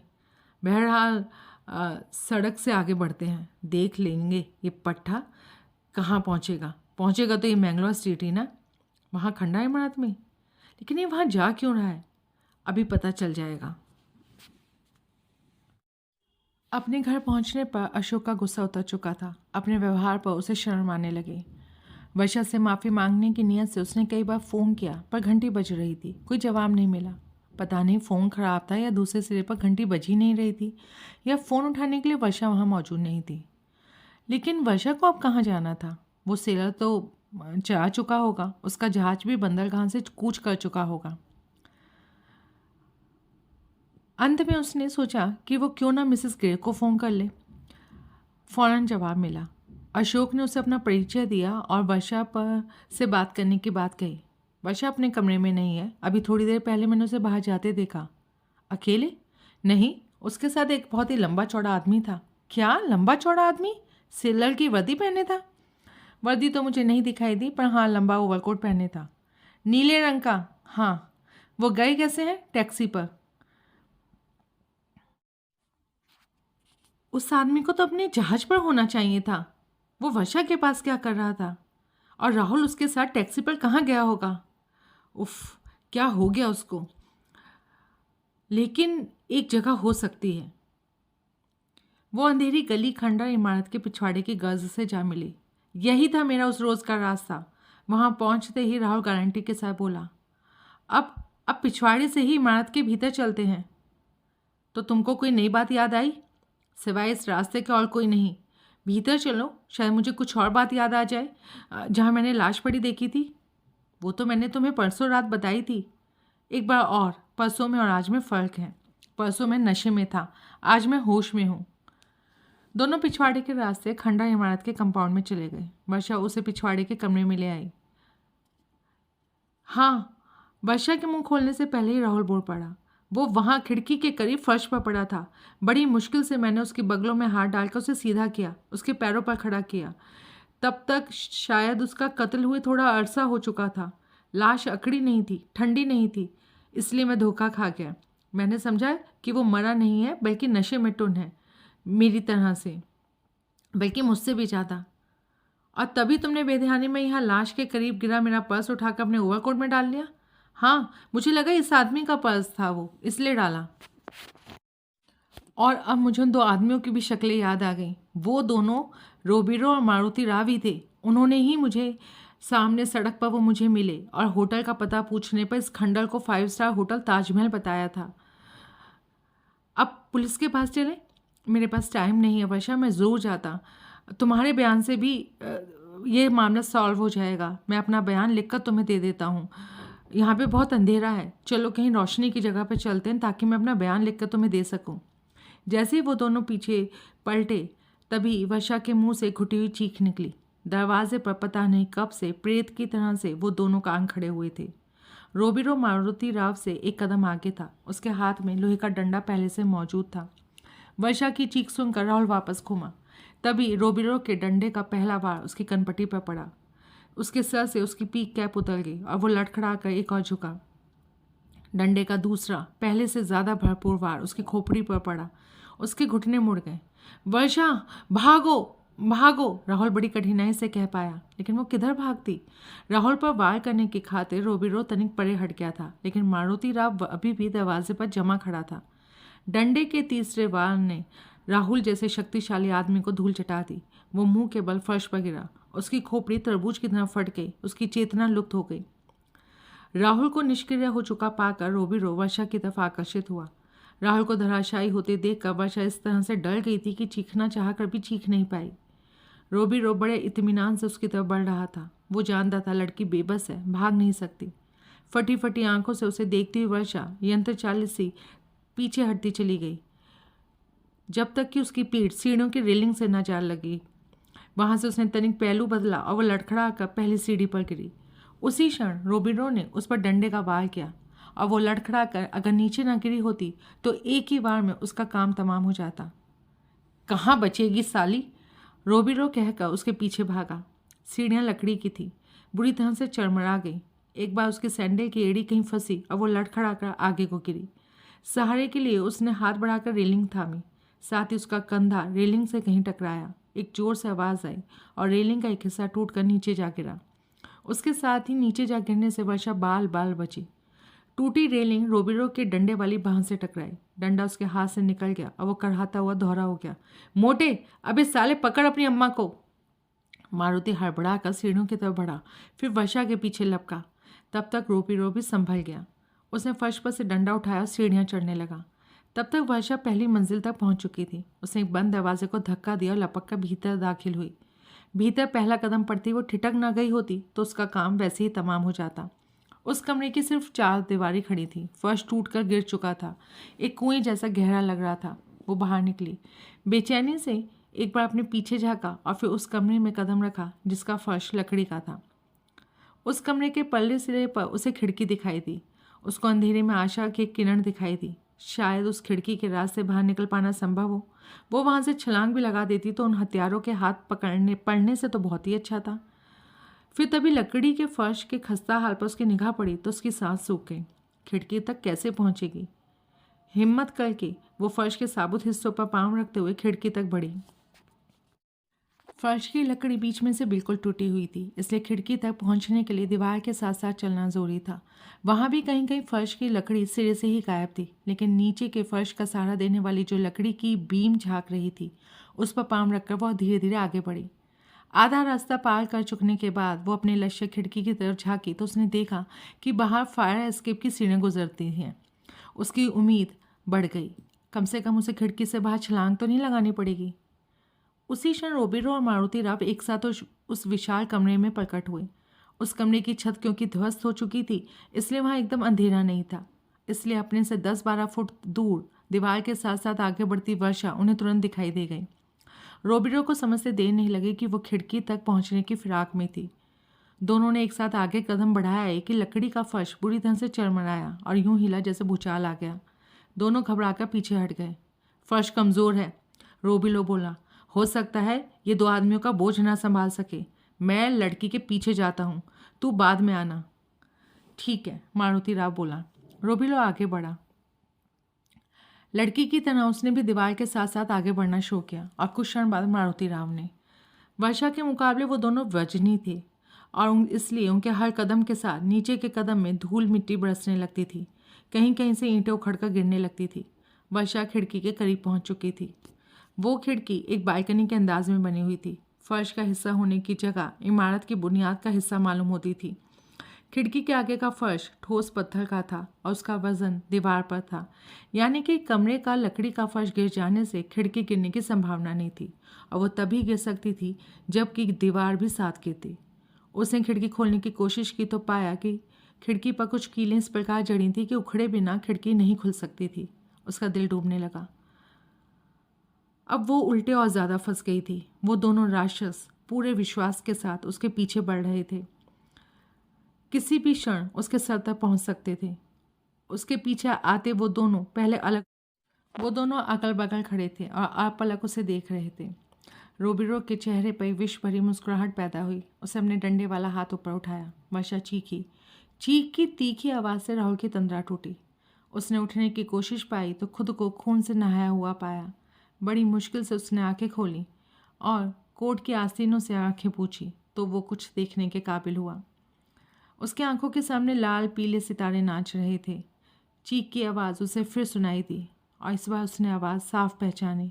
आवाज़ वर्षा की थी, ऊपर कहीं से आ रही थी। अब उसके जहन पर रोबिरो और मारुति राव की सूरतें उभरी। उसे याद आया कि रोबिरो ने उस पर हमला किया था। अंधों की तरह ही टटोलता, आंखें मिचमिचाता, झूमता, लड़खड़ाता वो सीढ़ियाँ चढ़ने लगा। अपनी टांगों को वो अपने वजन संभालने में सक्षम नहीं पा रहा था। उसे रेलिंग का सहारा लेने के लिए हाथ बढ़ाया तो गिरने से बाल बाल बचा। रेलिंग अपने स्थान पर नहीं थी। दीवार के सहारे वो जल्दी जल्दी सीढ़ियाँ तय करने लगा। उसके जहन में इस वक्त एक ही ख्याल हथौड़े की तरह बज रहा था। उन 2 बदमाशों के रहमो करम पर इमारत में कहीं वर्षा थी और उसे उसकी मदद की ज़रूरत थी। इस वक्त वही उसकी मदद कर सकता था और उसने इस काम में असफलता का मुंह नहीं देखना था। राहुल ने अपने दांत भींच लिए और अपनी बची कुची शक्ति का संचय करके भरसक प्रयत्न करते हुए वो सीढ़ियाँ चढ़ता रहा। लकड़ी वाले कमरे की छत न होने की वजह से चीख की आवाज़ इमारत में कुछ इस कदर गूंजी थी कि उसे वो इमारत की सबसे ऊंची मंजिल से आती महसूस हुई। पहली मंजिल पर ठिठके बिना वो दूसरी मंजिल पर पहुंच गया। अब तक चांद निकल आया था और खंडहर की इमारत में हल्की पीली रोशनी आने लगी थी। अपनी आंखों में आए खून को उसने फिर पहुंचा चारों तरफ निगाह दौड़ाई। वर्षा उसे कहीं दिखाई नहीं दी। इमारत में एकदम से मरघट का सा सन्नाटा छा गया, लेकिन उसे ऐसा महसूस हो रहा था कि कोई बहुत करीब कहीं कोई सांस ले रहा था। चारों तरफ घूमती उसकी निगाहें एक बार संयोगवश ही नीचे की तरफ भी पड़ी तो उसे आगे छत गायब दिखाई दी। वो तनिक आगे बढ़कर उसके धाने पर पहुंचा तो उसने पाया कि उस वक्त वो लकड़ी के फर्श वाले कमरे के ऐन ऊपर था। उसे नीचे का नज़ारा दिखाई दिया। सहमी हुई वर्षा खिड़की के साथ यूं सटी खड़ी थी जैसे कि उसी में समा जाना चाहती हो, और सामने वो दोनों शैतान खड़े थे। रोबिरो का डंडे वाला हाथ उसके सर से ऊपर उठा हुआ था और अपने और वर्षा के बीच का कोई 5 फुट का फासला तय करने के लिए वो कदम उठा भी चुका था। खबरदार! तीनों ने चौंक कर आवाज़ की दिशा में देखा। वातावरण एकदम स्तब्ध हो गया। वक्त की रफ्तार जैसे रुक गई। उतने फैसले से भी राहुल ने वर्षा की आंखों में उम्मीद की नई चमक देखी। तू जिंदा है? लड़की को हाथ मत लगाना। साले, तेरे में जान गेंडे जैसी हो सकती है, लेकिन तेरी बाह 15 फुट लंबी नहीं हो सकती। छत पर खड़ा मुझे रोक सकता है तो रोक ले। राहुल की हालत उस वक्त स्टेडियम में बैठे उस दर्शक जैसी थी जो अपने सामने होता खेल तमाशा देख तो सकता था लेकिन हिस्सा नहीं ले सकता था। मौत वर्षा के सर पर खड़ी थी। सीढ़ियों के रास्ते उस तक पहुंचने तक तो करीब उसका सारा काम वो तमाम कर चुके होते। खबरदार, उसने फिर अपनी खोखली धमकी दोहराई। ठहर जा खबरदार के बच्चे, पहले इस छोकरी से निपट लूं, फिर तुझे देखता हूं। राहुल ने आगे कदम बढ़ाया। रोबीरो ने आगे कदम बढ़ाया। राहुल ने बेबसी से गर्दन हिलाई। इस घड़ी उसको आगे बढ़ने से कोई खुदाई करिश्मा ही रोक सकता था और ये बातें सब जानते थे। वर्षा हक्की बक्की सोच रही थी। वो देव समान व्यक्ति उस वक्त क्या करिश्मा कर सकता था, क्या कर सकता था वो। उसने बड़े दयनीय भाव से राहुल की तरफ देखा। उस घड़ी राहुल को वो दुनिया की सबसे खूबसूरत औरत लगी। एक क्षण के 1000वें भाग में उसने उसकी उस सुंदर छवि को अपने मन में बसा लिया। आंखों ही आंखों में उसे आश्वासन दिया कि वो करिश्मा भी कर सकता था। दुनिया का ऐसा कोई काम नहीं था जो वो उसके लिए नहीं कर सकता हो। उस एक क्षण में ही उसे लगा जैसे वर्षा उसके मन का भाव समझ गई हो। तब एक लंबे अरसे के बाद पहली बार उसने अपने छटपटाते दिल पर ठंडक का फहार रखा जाता महसूस किया। उसके होठों पर परम संतुष्टि की मुस्कुराहट उभरी। फिर उस नाजुक घड़ी में उसने जो कुछ किया वो सबकी कल्पना से परे था। उसने अगला कदम बढ़ाने को तत्पर रोबीरो और वर्षा के बीच छत पर से छलांग लगा दी। उसका भारी भरकम शरीर धड़ाम से लकड़ी के फर्श से टकराया और पहले से ही खस्ता हाल फर्श के परखच्चे उड़ गए।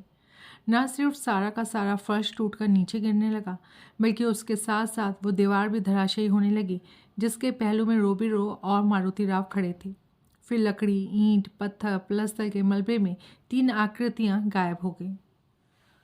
फिर पल्ली दीवार जिसमें कि वो दाखिल होने का दरवाज़ा था, जिधर सीढ़ियां थी, वो भी गिरने लगी।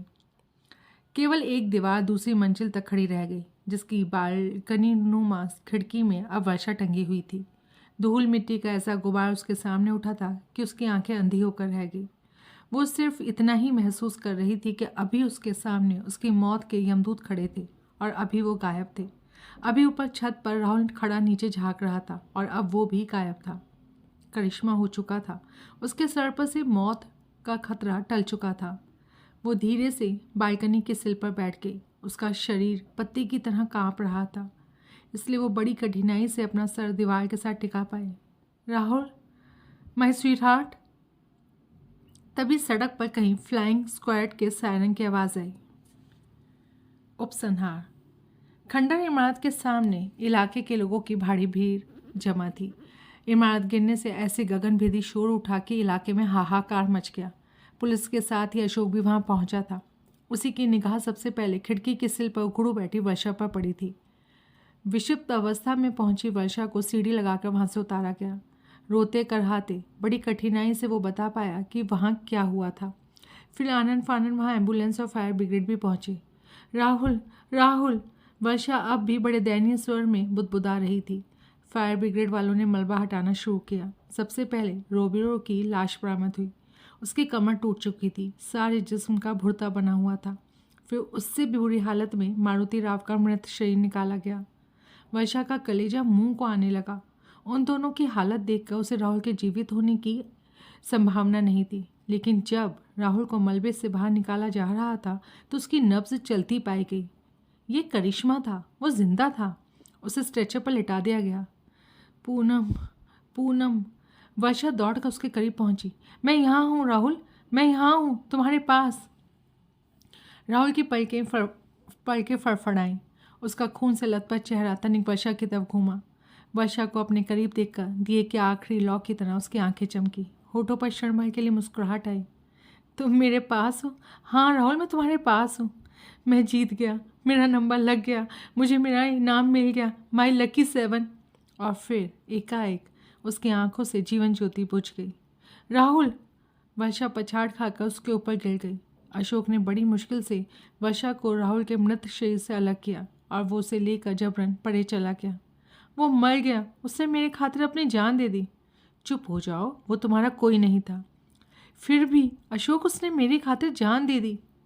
राहुल उसे बाहर सड़क पर ले आया। वर्षा की सूनी निगाहें, सॉरी यहाँ पे प्रिंटिंग मिस्टेक है, राहुल ने अशोक उसे सड़क से बाहर ले आया। वर्षा की सूनी निगाहें इमारत से परे प्रिंसेस बाग की दिशा में उठ गईं।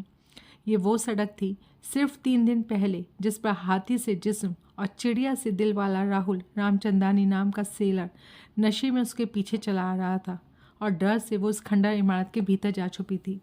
आज उसी शख्स की याद हमेशा के लिए उसके दिल में संजोए वो वहाँ खड़ी थी और वहाँ मौजूद भारी भीड़ में भी अपने आप को अकेला महसूस कर रही थी।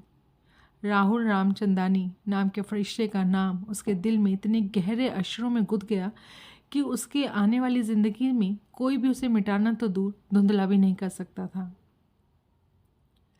सिल्वर स्टार के पुर्तगाली कैप्टन का चेहरा गुस्से में लाल भभूका हुआ था। राहुल ने उससे बहुत बार इंतज़ार करवाया था, लेकिन इतना लंबा इंतज़ार कभी नहीं।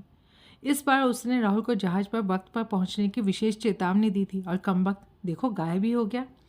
जहाज़ पहले ही 6 घंटे लेट हो चुका था। अहमक, गधा, गैर जिम्मेदार। कैप्टन दुनिया जहां के क्वेश्चनों से उसे अलंकृत करता हुआ बोला, मैंने इसका रंगून में इंतज़ार किया, मैंने इसका जॉर्ज टाउन में इंतज़ार किया, मैंने इसका सिंगापुर में इंतज़ार किया, मैंने इसका सैगॉन में इंतज़ार किया, हर जगह मैंने इसका इंतज़ार किया। बर्दाश्त की भी कोई हद होती है। होगा साला बड़े बाप का बेटा। अब मैं इसका और इंतज़ार नहीं करने वाला। जहाँ है वहीं मरा खपा रहे। मिस्टर राहुल रामचंदानी, मैं चला।